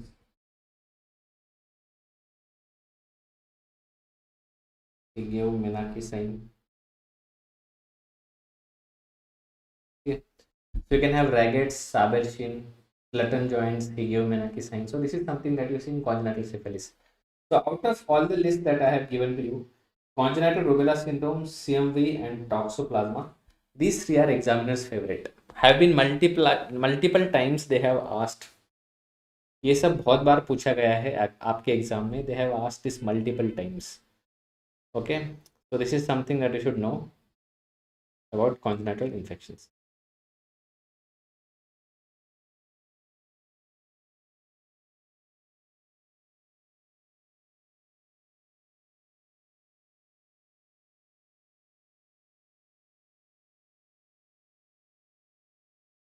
Okay, so these are the congenital infections, and again very important, just remember congenital rubella syndrome, the maximum risk is in the first trimester. So you are infected in the first trimester, the risk is going to be highest. Okay, so this is what a congenital rubella syndrome is, and all these syndromes you should know for your exam. Okay, yes, Hutchinson teeth and we have mulberry molars, but I'm talking about congenital. So there are no teeth for a very long time, so you don't see after birth these signs, right? But you do see these signs in a long term. Now again, a very important question about neonatology. So you have a 32-week newborn with severe respiratory distress, and this is a cyanosis that developed soon after birth. So what is the deficiency that is responsible for that? So you have option A. Option A is sphingomyelin. Option B is surfactant protein A. Option C is lecithin, and option D is glucocerebroside.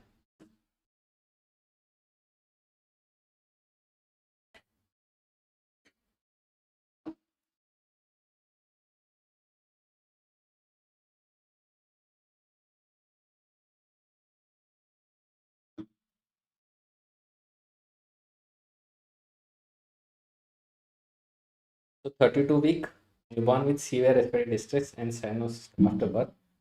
What deficiency is responsible? It's very good.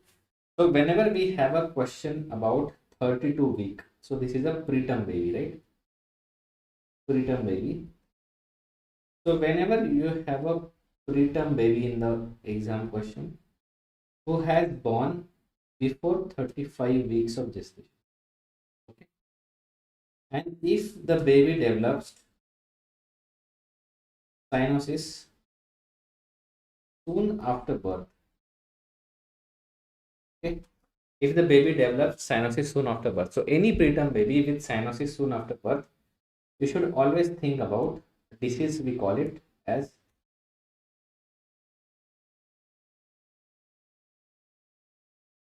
respiratory distress syndrome, or also called as hyaline membrane. Okay, so it is called as respiratory distress syndrome, that is RDS, or a hyaline membrane disease. That is something that we see. Okay, and why this happens? This respiratory distress syndrome because of surfactant deficiency. So surfactant deficiency is the underlying cause, and what is the most important surfactant that we have here is lecithin, also called as DPPC, or surfactant protein B. Okay, so these are the most important surfactant proteins, right? So lecithin, DPPC, surfactant protein type B. So these are, they constitute to around 60 to 70% of the surfactant proteins you have, right? So they constitute for the major number. देखो what is happening here, this newborn baby, so whenever you breathe, like you are breathing, I am breathing, हम सब लोग सांस ले रहे हैं, right? But it's such a easy process, right? Such an easy process, हमें महसूस भी नहीं हो रहा है, we are not even realizing that we are breathing. And why that happens? Because your alveoli after expiration, they do not collapse. There is a surface tension there which is broken by your surfactant. So we all have these surfactants which prevents our alveoli from collapsing. Now the surfactant maturity appears after 35 weeks. So if the baby is completed 35 weeks, the lungs are matured because surfactant are in adequate amount. Now it's like if you are trying to inflate a new balloon. I'm sure you all have attended a lot of birthday parties. So if you have two balloons, one is completely new balloon and one is half filled balloon, you will realize it is easy to inflate the half filled balloon than the new balloon. Now this baby who has just born, he has never taken a breath in his life. This is the first breath. It's like a new balloon. So baby needs some efforts to open his lungs, and surfactant helps in that. So as you are born after 35 weeks, surfactants are good. You do not have any problem. But if you are someone born before 35 weeks, the lung maturity has not achieved, right? Surfactants are not there. So surface tension is there and the alveoli will collapse. And it's very difficult to open these alveoli, right? So that is why it leads to RDS, or a respiratory distress syndrome, or we also call it a hyaline membrane disease. Now, what do we see here? These are actually surfactant proteins and lipids, like, and the most important one is lecithin. So what do we do? Again, one liner for your exam, the marker of lung maturity. So the marker of lung maturity that we see, marker of lung maturity that we see is we have lecithin to sphingomyelin ratio, right? Having this ratio more than 2, it tells you that the lungs are matured, right? So the ratio that you are going to check is lecithin to sphingomyelin, right? So this lecithin to sphingomyelin ratio is going to tell you that the lungs are matured. It's a marker of lung maturity.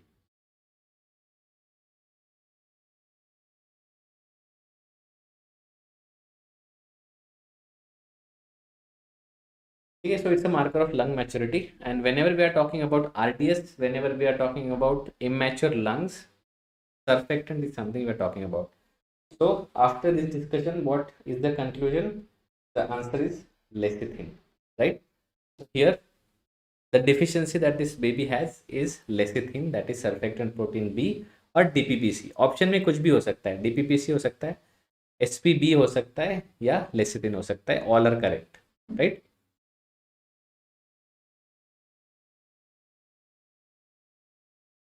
ठीक है, चलो. So let us move on to the next question. So next question on your screen, you have question number 26. So communicable diseases and infectious diseases are again very common in your pediatrics, and they are again examiner's favorite because this is what is different than medicine or general medicine that you study. So question number 26 is about a toddler. So what is a toddler? Toddler is someone who is more than 1 year to less than 3 years. देखो हर every word is important. जो मैंने कहा था शुरू में, I started the discussion with that. whatever information examiner is giving, do not neglect that. And every point is important. We have a toddler who has a stridor and barking cough. What is the most likely causative agent? So tell me the diagnosis of this case and what is the likely causative agent. Okay. So let me help you. So this is the stridor and barking cough. So this tells you the problem with upper airway, right? So this is the upper airway problem. So something that has affected the upper airway of a child. So what do you think? What is the diagnosis? Barking cough. Barking मतलब mother will tell कि doctor ऐसे लगता है कि रात में कोई कुत्ता भौंक रहा है, राइट? दे विल से कि some dog is barking. That is what the mother feels. So whenever you get this kind of history, what is the diagnosis that you think about? See why again, what is the importance of this MCQ solving session? Because in exam you all know the theory. It is very important to connect between theory and your clinical scenario. Lot of students fail to do that. अब ऐसा question आता है तो suddenly we are not able to connect the things otherwise. Yes, yes, very good, Jovita. So here we are talking about croup, right? Which is your LTB, laryngotracheobronchitis, right? Croup is a laryngotracheobronchitis. The most common cause of toddler stridor that we see in toddler age group in winters is croup, right? Which is a laryngotracheobronchitis. So typical history that you get is a stridor and a barking cough, which is mother will say ki, which is more at night, right? So it is more at night. The most common cause is your, anyone, what is the most common cause? What is the most common cause? It's the, yes, it's the para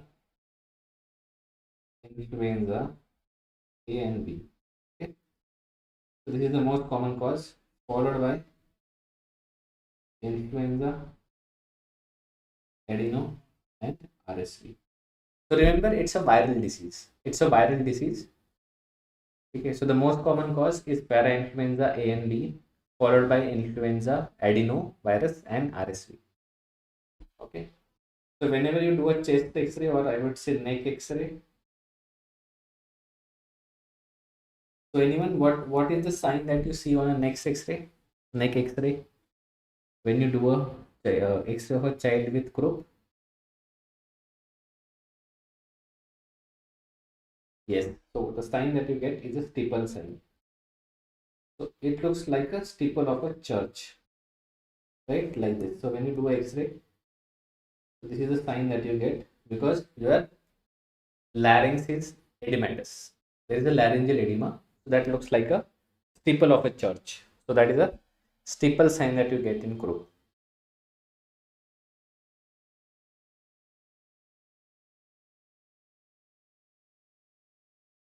Okay. Now, what is the treatment option is available? So what are the treatment option? The first line is nebulized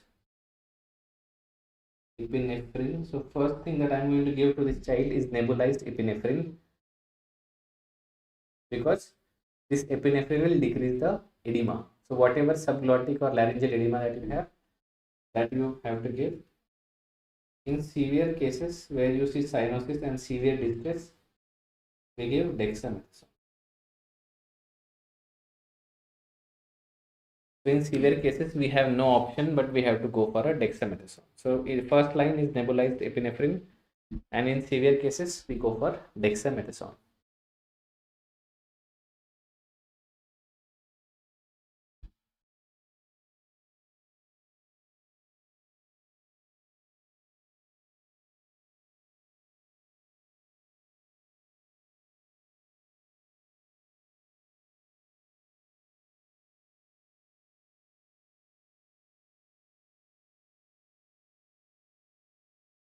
Okay. So this is some important part and important points about croup, and again a very common question that is asked in the exam. Okay. Yes, you will see this in ENT also. So there is overlap, like when we talk about laryngomalacia in pediatric, so that is also you see in ENT. ठीक है. So now question number 27, you have a 3-year-old child who has a fever, conjunctivitis and paroxysms of cough. What is the drug of choice? ये question मुझे बहुत important लगता है. This question I can manifest that this question will appear in your exam. So you should know this question, you should know this exam or this topic, right? So here we have option number A. So first you have to reach the diagnosis, cefixime. Option B is azithromycin. Option C is rifampicin. Option D is cholesterol. The child has 3-year-old child है, उसको fever है, conjunctivitis है, paroxysm of cough है. What is the drug of choice?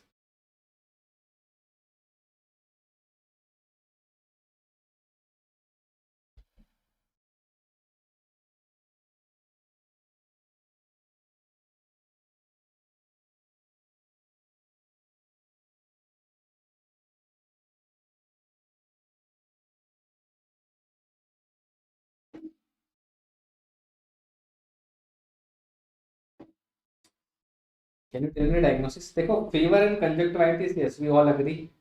Fever and conjunctivitis तो सारे viral infection में दिखता है. So it is not giving us any clue. But there are paroxysms of cough. मतलब कफ जब आता है तो एकदम paroxysmal episodes आते हैं कफ के. So what is this pointing toward? क्या है ये paroxysm of cough किस डिसीज में आते हैं? देखो now we don't see lot of such cases because we have a very good vaccination program. So we have a very effective vaccination program. So we don't see such cases nowadays. So what we are talking about? Which cough disorder? Yes. So we are talking about pertussis, right? So diagnosis here is pertussis. Okay. So what do you see here is whooping cough, right? So this whooping cough is what you describe it as a paroxysms of cough. Okay. So if I have to make this question easy for you, I will also write the unvaccinated child, unimmunized child, right? The child who has not received the vaccination. So he is at risk of developing a pertussis, right? Because we have a DPT vaccine as a part of your pentavalent that we give, right? We also give booster at 16 to 24 months of age. So if the child is unimmunized or not vaccinated for age, the child is at risk of developing such communicable diseases like pertussis that we have. Right, so pertussis leads to whooping cough. So now can you help me with the treatment? So what is the drug of choice for whooping cough or pertussis? देखो ऐसा नहीं कि diseases हम देखते नहीं तो उसके बारे में क्वेश्चंस नहीं आएंगे. So that is we cannot say that कि this might be the case. अच्छा, just take a guess. What do you think out of these four? Cefixime, azithromycin, rifampicin. So the answer is here is azithromycin. So remember, drug of choice when it comes to pertussis is azithromycin.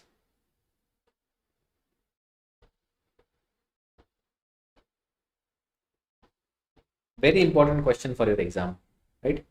So in atypical respiratory infections, we use azithromycin very commonly. And also when we are talking about pertussis, which is a very common infection that we see in pediatric population. But nowadays it's not that common because of, again, a very effective vaccination program that we have. So the drug that we have is azithromycin.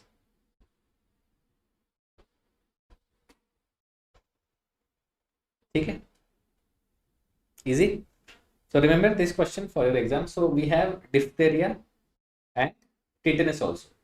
So remember, in diphtheria and tetanus, we do not have a drug of choice. We have antitoxins there.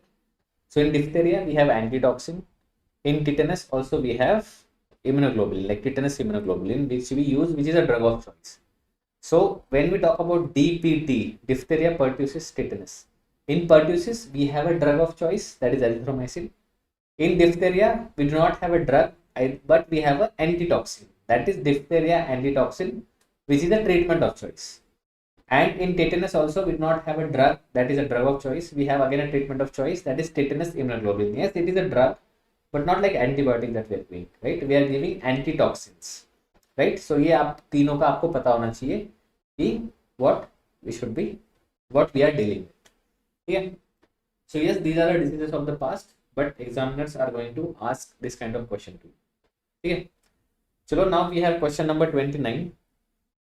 You have a newborn with seizure and persistent jaundice and has this following eye finding. So you have to tell me what is something that you see in this image and what enzyme is involved. So अगर मैं enzyme की बात कर रहा हूँ तो obviously we are talking about metabolic syndromes.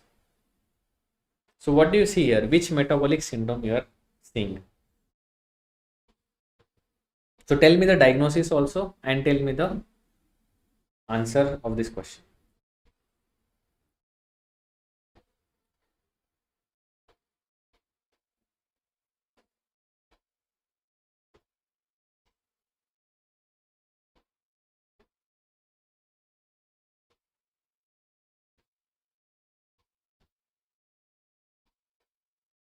Yes, very good. Very good, Subha. So what you are seeing here, so this is your eye, right? And what you see here, this beautiful image that you see here, this looks like a oil drop. So this is an oil drop cat, right? And what you are seeing here, this is characteristic of galactosemia. And if I have to write exactly what it is about, so this is a classical galactosemia, right? So this oil drop cataract is a marker of classical galactosemia. And classical galactosemia, the enzyme that is deficient is your option B.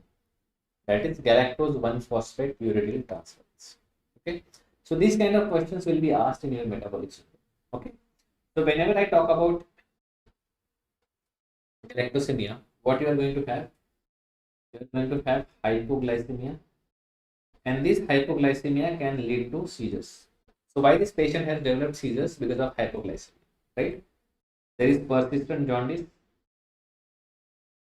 the jaundice that is not going away, and you have eventually liver failure. You also have a sepsis characteristically with E. coli, right? E. coli likes the children with galactosemia. So if you are seeing all these things together, hypoglycemia, persistent jaundice, signs of liver failure, sepsis with E. coli, with oil drop cataract, the answer is classical galactosemia and the enzyme is galactose 1-phosphate uridyl transferase.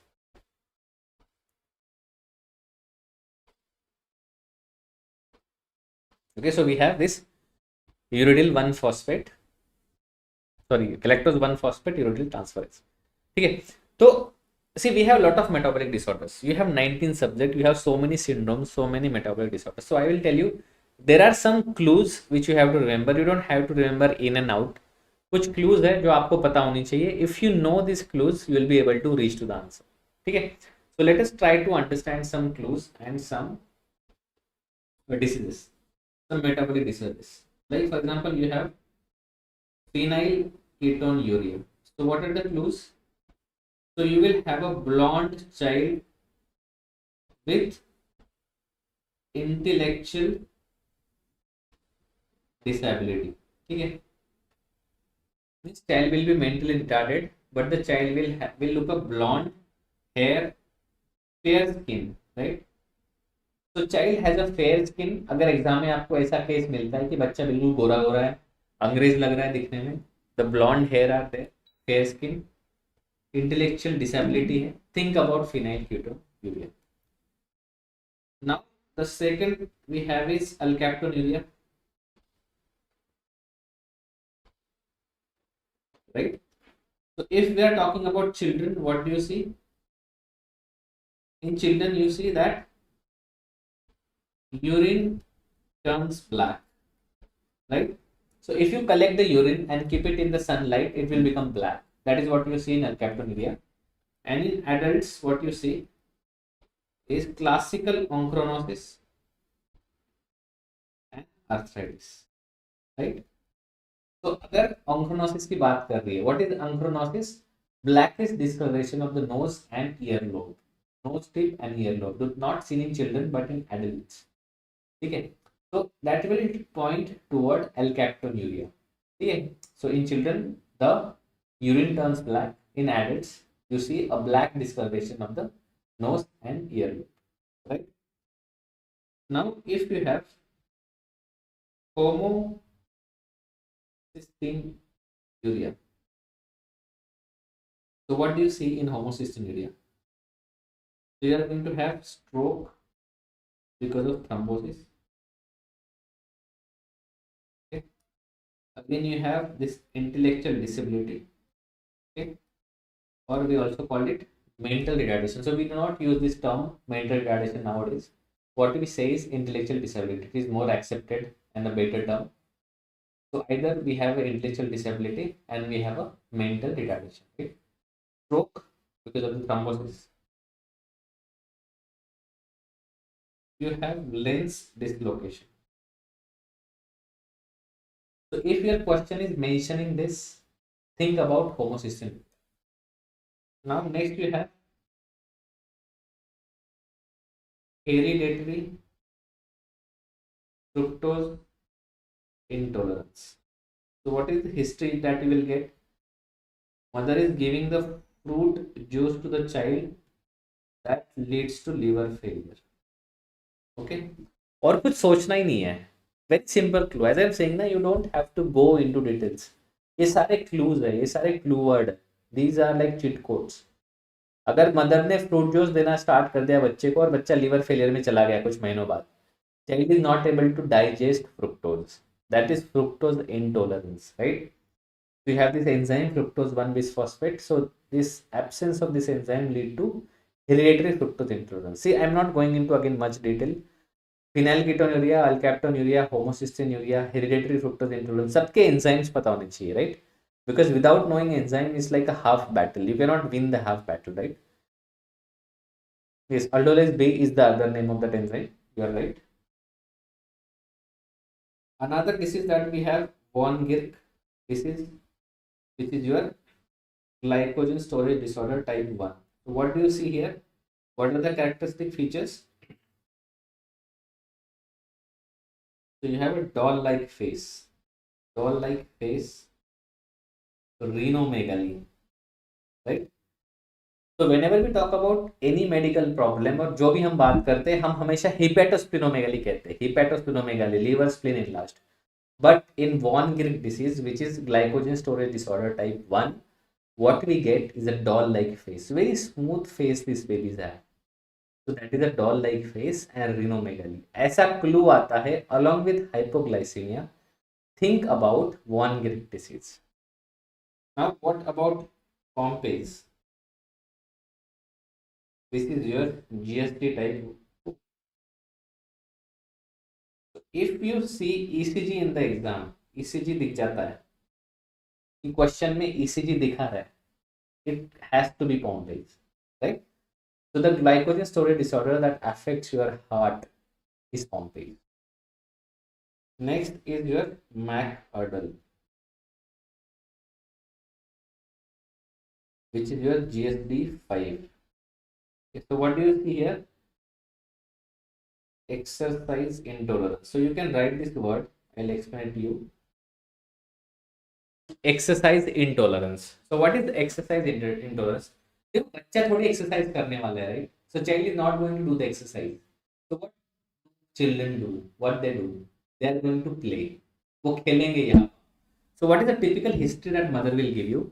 That doctor जब भी ये खेलने जाता है 10 minute के बाद वापस आ जाता है. He is tired. Why he is tired? Because his muscles cannot utilize the glycogen.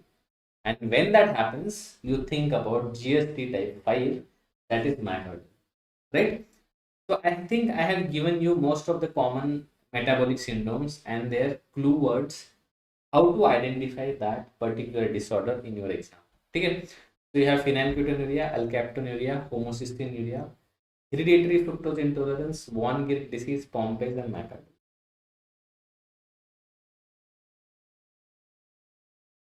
देखो in your notes in your class we will be talking about in detail हर इस disease के लिए there will be one page dedicated, but out of that whole one page what actually you have to find is these keywords.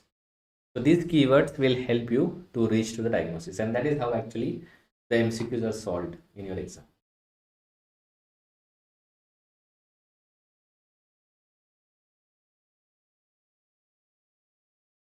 ठीक है, clear?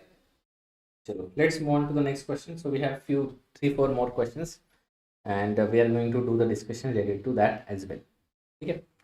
So another important question for your exam. So you have a newborn who has presented with severe respiratory distress and scaphoid abdomen.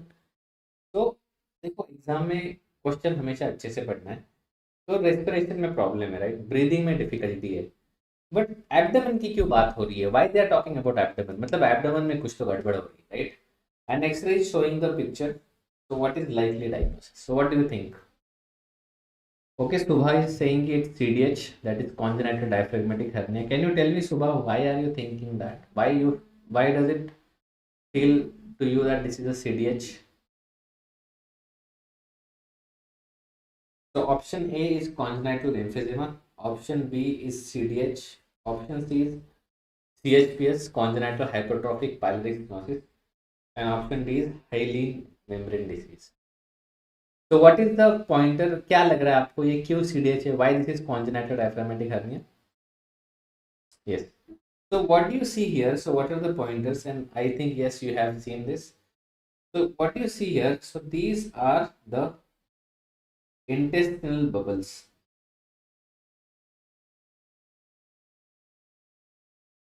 Right? So these are your intestinal bubbles and they have reached into your thorax, right? So correct, this is CDH, which is your congenital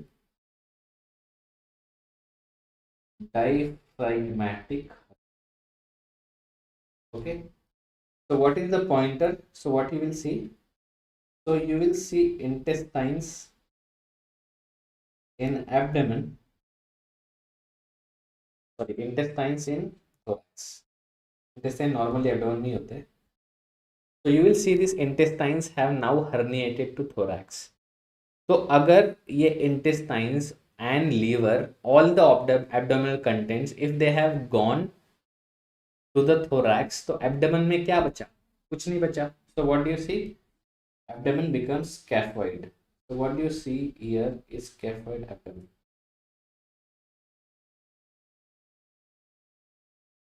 Okay. So what do you see here? We call it a scaphoid abdomen, right?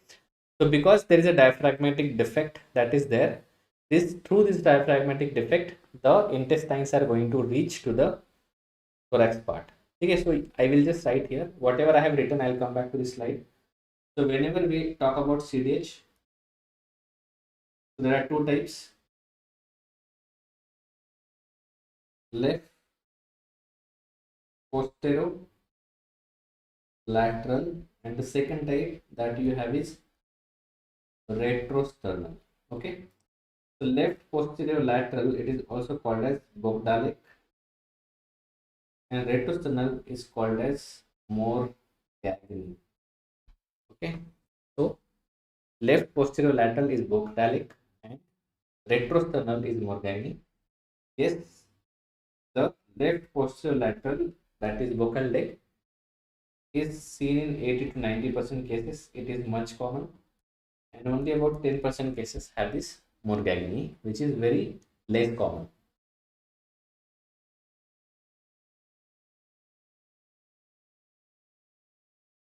Right, now there are few important points. Remember, the bag and mask ventilation is contraindicated.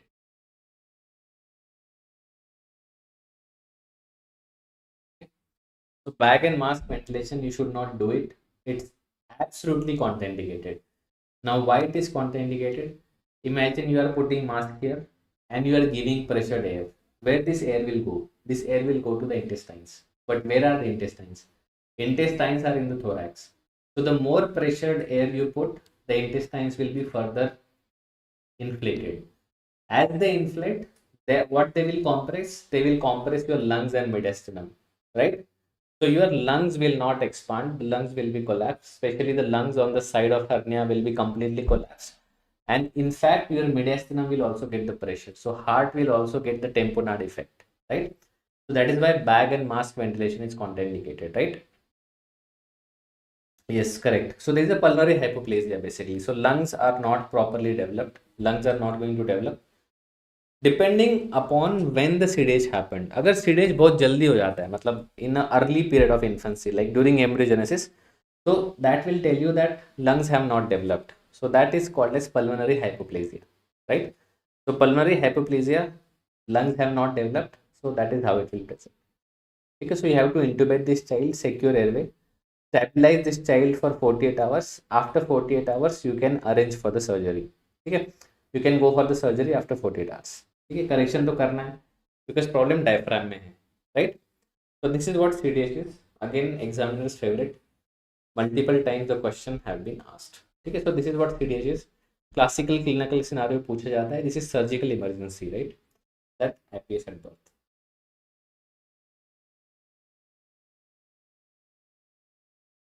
ठीक है.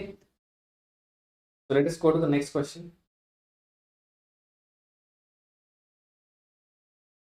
So you have a 3-year-old child who has a pallor, that is pallor मतलब anemia है. So there is a pallor, short stature, abdominal pain over the last 6 months. So what is the appropriate next step? देखो हमेशा एक question को ठीक से पढ़ना है और क्या पूछ रहे हैं, नेक्स्ट स्टेप क्या है. बच्चा आपके ओपीडी में आया है, आज पहली बार आया है, मदर कह रही 3 साल का बच्चा है, ग्रो ही नहीं कर रहा है, शॉर्ट स्टेचर, इतनी सी हाइट है उसकी, पेट में दर्द होता रहता है इसको और एनीमिया भी हो रहा है, तो डॉक्टर साहब क्या करें, right? She is not asking you for the diagnosis कि आज ही डायग्नोसिस करके भेजो. She is saying what should be the next step. आज अगर आपके ओपीडी में बच्चा आता है तो क्या करोगे टेस्ट, सबसे पहला टेस्ट क्या करोगे? Option A intestinal biopsy, option B anti TTG antibody, option C stool culture and option D ultrasound abdomen. So what is the likely diagnosis? So what are you thinking here कि क्या हो सकता है diagnosis, and to in a pursuit of that diagnosis, what is the first step that you do? What is the next step? Tell me the diagnosis that you are suspecting कि आपको लग रहा है कि ये diagnosis हो सकता है, and depending on that, what are going to be your steps? देखो ट्रायड है, क्लासिकल ट्रायड है. किस चीज़ का ट्रायड है ये? पैलर, शॉर्ट स्ट्रक्चर और एब्डोमिनल पेन. देखो एब्डोमिनल पेन है मतलब पेट में कुछ हो रहा है, there is problem in the abdomen, like something is happening, inflammation is going on. Short stature and anaemia. What do you need to have a good height? Stature मतलब height. To have a good height, to have a good diet, I mean good growth, you need good diet and good absorption of that diet. Anaemia क्यों हो रहा है? There is no iron, there is no B12, so there is a poor absorption of iron and B12. So tell me, what is this disease associated with poor growth, malabsorption, and abdominal pain? A child who is 3 year old. So what presents at this around this type of age? देखो 3 साल में क्या होता है ना कि yes very good Jogita. So it looks like a coeliac disease है ना. देखो क्या होता है कि up to 2 years child is mainly on a predominant milk diet. दूध ज़्यादा देते हैं इंडिया में 2 साल तक के बच्चे. उसके बाद what do you do? You start giving roti sabzi. Roti is basically gehun, right? It's wheat. So as the child starts taking wheat, inflammation builds. As inflammation builds, you have abdominal pain. Slowly, your intestinal wall will get inflamed and it will be replaced by inflammatory tissue. Your epithelium, intestinal epithelium will be lost. Yes, so this looks like a celiac disease. So whenever you have chronic abdominal pain, कभी अगर आपको ऐसा case मिलता है जिसमें you see chronic diarrhoea और abdominal pain with short stature and anemia, अगर आपको ऐसा केस कभी भी दिख जाए, if you think and see the case like this, जिसमें ये आपको ट्रायड दिख रहा है, anaemia, chronic diarrhoea and short stature, always think about celiac disease.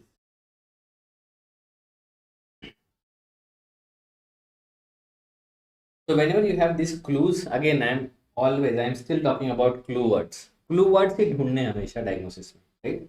So what is celiac disease? Gluten hypersensitivity, right? So gluten hypersensitivity is what you see as a celiac disease, right? Presentation usually 3-4 साल में होता है.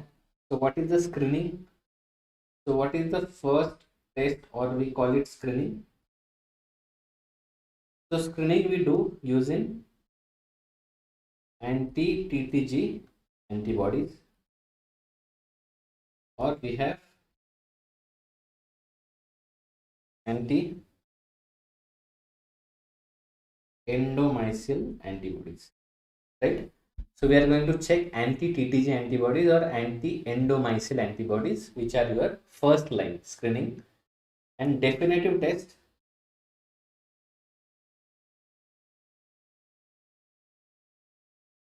when we want to establish a diagnosis, we are going to go for a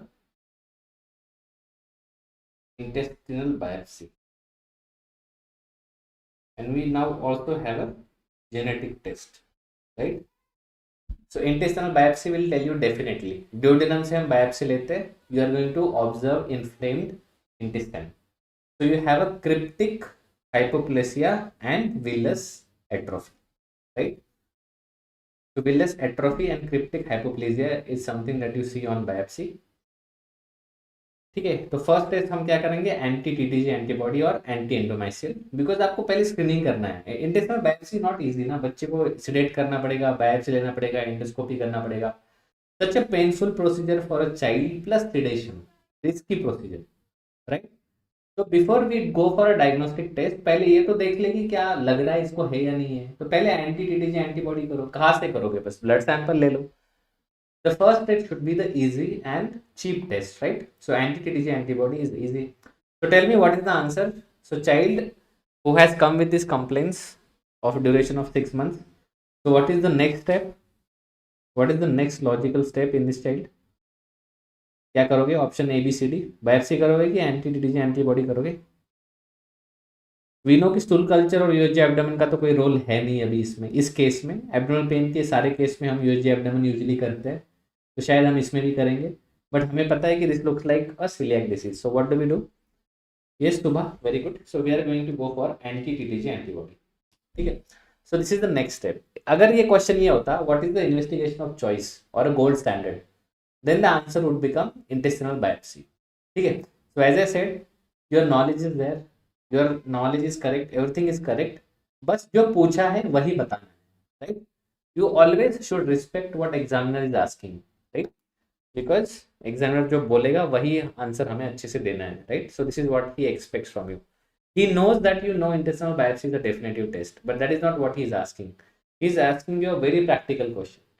कि बच्चा अगर आपके OPD में आता है, बैठा है, तो what is the next step you are going to do? ठीक है?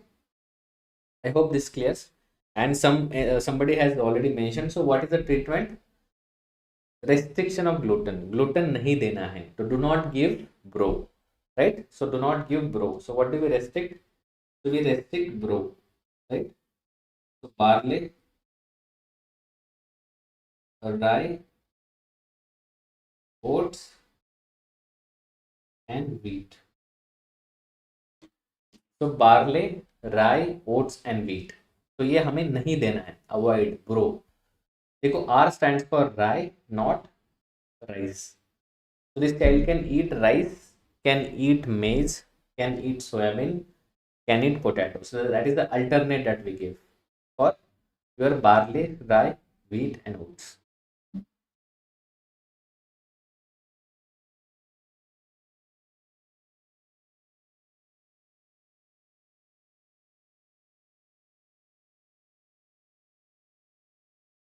ठीक है, I hope this question clears a lot of doubts. Let's move on to the next question we have. So question number 30, and this has been a favorite question, or I think this question has been extensively discussed under, so I think medicine, under a lot of subjects. So you have a 14-year-old child presented with rapid breathing fruity smell to the breath and vomiting. What is the least useful test? सबसे useless test क्या है नीचे दिए हुए 4 test में? What is the least useful test for you in this case?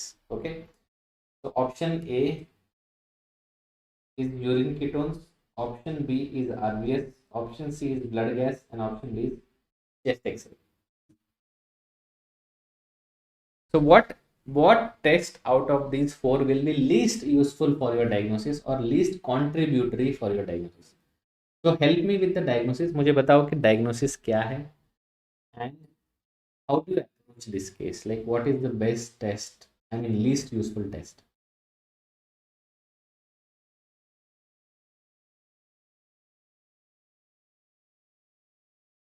Okay, so we have got one answer from Jovita. She's saying it's DK.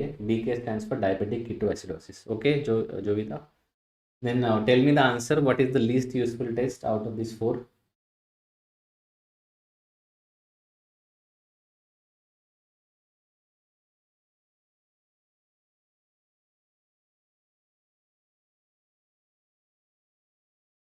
तो what do you think? क्या नहीं, क्या देखो करने के लिए तो सारे टेस्ट हम कर सकते हैं, राइट? करना तो हमने तो ये नहीं बोला कि कोई टेस्ट कर नहीं सकते.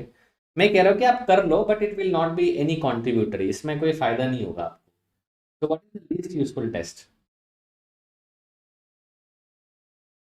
Yes, so let us talk about. So whenever you have a respiratory problem, so they are talking about there is a tachypnea, fruity smell and vomiting. So they are talking about DKA. Okay. So remember this line always, that whenever you have a respiratory distress plus normal respiratory exam, okay, मतलब you are not getting any clue on respiratory tract examination, it's always acidosis. It's always acidosis. It can be renal cause or it can be diabetic ketoacidosis. Okay. So it can be either renal origin of acidosis or diabetic ketoacidosis, right? Diabetic ketosis. So as there is a fruity smell to the breath, so I am going to think more of a diabetes side, right? This looks more like a diabetic ketoacidosis. Okay. So what are the features of diabetic ketoacidosis? So you have high RBS, so sugar will be very high, more than 400 or 500. There will be increased urine ketones, and when you do a blood gas, you will find acidosis, right? So pH will be less than 7.3, right? So pH will be less than 7.3. So that is what you get in blood gas. तो जब भी मेरे पास ऐसा patient आता है जिसको मैं suspect करता हूँ कि this patient might have diabetic ketoacidosis, इस पेशेंट को एसिडोसिस हो सकता है. So what I am going to do, देखो बेड साइड टेस्ट ना सारे, I don't have to run anywhere, right? I have glucometer. I am going to check the RBS. Just a simple prick. I will check RBS. Second, I have ketone meter also. So what I am going to do? I am going to get a urine sample of a patient और उसमें मैं ये strip डाल दूंगा. I will put a strip and check ketones are positive. So ketones are high or positive. So ketosis is there. And I will just take a blood gas. तो मैं arterial या blood sample लूंगा. I will run to the ABG machine. बहुत आसान होता है, ABG machine में डाल दूंगा. Within 1 minute the report will be ready. So within 1 minute actually I can make a diagnosis of DKA, right? अगर चेस्ट एक्सरे कराना है तो पेशेंट को लेके जाना पड़ेगा वहाँ पे टू द एक्सरे रूम, ठीक है? पोर्टेबल एक्सरे का आप फॉर्म भेजोगे तो वो बोलेगा 2 घंटे बाद आऊंगा, right? But this is a diabetic ketoacidosis, तो इसमें चेस्ट में आपको कुछ नहीं मिलने वाला है. See I am not saying that I will not do a chest X-ray in this case. If a child has a difficulty in breathing, अगर रेस्पिरेटरी सिम्टम्स है, एक्सरे बनता है, करना है. But will it be very useful if this is a case of DK? नहीं, it will not be that useful, right? देखो diabetes का patient है तो हो सकता है निमोनिया हुआ हो, कॉम्प्लिकेशंस हुए हो, that can always happen, but that is does not mean that you have to do the investigation or not do. It's your clinical decision, right?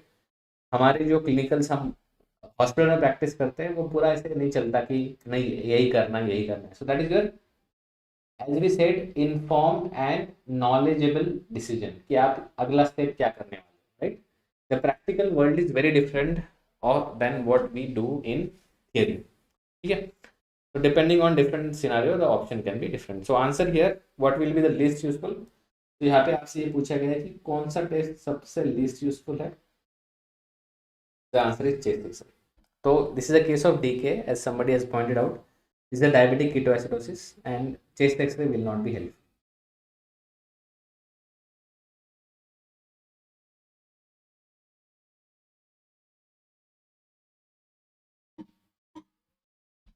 Okay. So I think we have one more question. So we will move to that. So do you have any doubt till now? Anything that you want me to repeat? So this is just the extra question for you. And this question is, I have just added just like as a fun question, as extra one additional question as the last question to discuss. So the question is saying most common associated defects seen in child with Epstein anomaly. So do you see ventricular septal defect, that is VSD or ASD, or a tricuspid atresia, or pulmonary stenosis?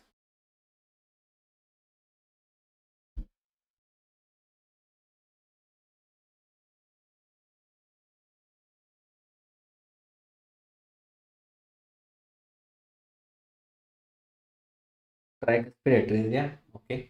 So this question is just for learning. मतलब बस मुझे just to reiterate the fact कि MCQ solve करते time क्या क्या ध्यान रखना है. That is what why I am solving this question. Otherwise, this is a difficult question and I do not expect it.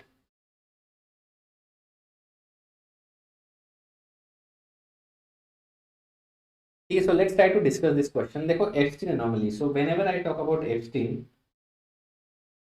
so what you all are doing and how you are like taking the answers. So we all know the Epstein anomaly involves the right side of the heart, right? So there is, we call it atrialization of right ventricle, right? So we call it atrialization of right ventricle. So this is your heart, right? So this is your left atrium and left ventricle. So what is happening on the right side? The right ventricle is almost replaced by the right atrium, right? So your right atrium has expanded. The size of right atrium has increased. So it has replaced the right ventricle. So there is an increase in the volume in the right side. Right side में बहुत ज़्यादा volume हो गया, right? Right atrium has to handle more and more blood, but right atrium cannot. It's a very thin walled. It's a very, it's not as strong as ventricle. इसका काम ही नहीं है. It cannot handle the pressure like ventricles, right? Now why I am showing you this question? देखो आप question एक बार अच्छे से पढ़ो. They are not asking you what is Epstein anomaly. They are asking कि Epstein anomaly के साथ आप में आपको हार्ट में और क्या मिलता है? What else do you find? So again, my idea of discussing this question is to teach you how to solve a question. हमेशा ऐसा आपको नहीं लिखना है कि उसमें क्या है. They are not asking you what is Epstein. Epstein तो है बच्चे को. What else you see, right? So most of you have uh, picked up the answer tricuspid atresia or pulmonary stenosis, and I will agree with you because you are talking about the right side of the heart. You know basic physiology of Epstein कि right side of the heart में problem होता है. तो tricuspid का भी दिक्कत हो सकता है, पल्मोनरी का भी दिक्कत हो सकता है. I agree, but that is what you see in Epstein. They are not asking about Epstein. What else you see? The common anomaly that you see with Epstein is actually atrial septal defect, that is ASD, right? And why do you see this defect? Because there is so much of volume overload and the right atrium. So right atrium needs to decompress this volume. So to decompress this volume, the blood will enter from the right side to the left, from the right atrium to the left atrium. Okay. So this is a common anomaly that you see with Epstein anomaly. Okay. That is your atrial septal defect.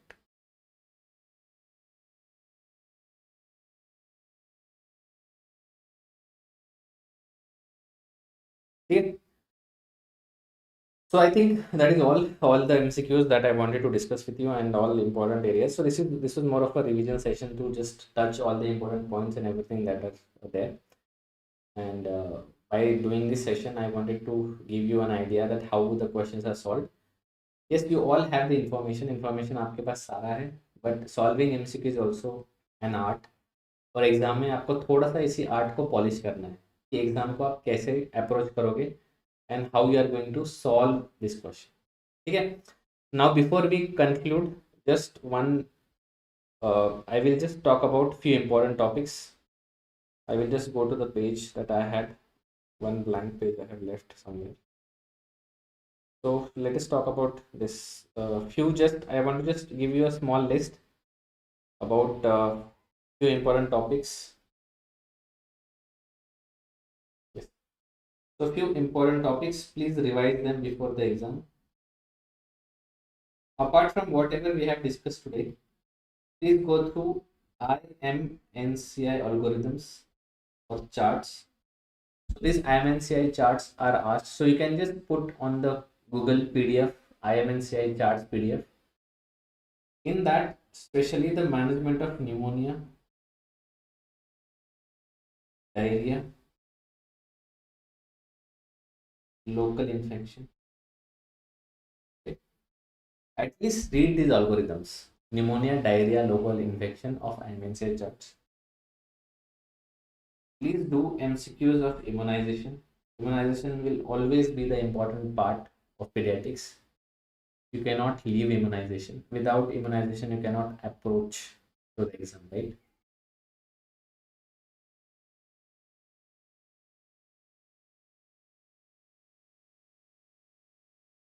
Then your neonatal reflexes. So you have different type of this, we call it the frontal reflexes, right? Primitive reflexes like Moro's reflex, you have ATNR, symmetric tonic neck reflex. So these reflexes are often asked in the exam. Okay? So these are few topics that I wanted to highlight. Sorry, apart from everything we have discussed. Yeah, so I think that is all from my side. I hope I was able to help you with your preparation and you have understood something. And we have discussed a lot of topics, lot of related areas, and also how to solve MCQs. And we have together solved a lot of MCQs. And this is how you should approach. And we have also discussed a lot of information as well. So if you have any question, you can mention in the chat box.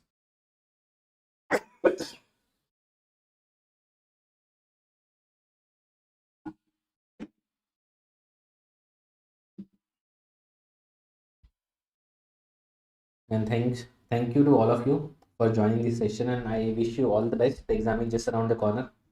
Just be positive and with a positive mindset, please approach this exam. देखो exam में याद रखना, it's 50% preparation and 50% how you approach the exam.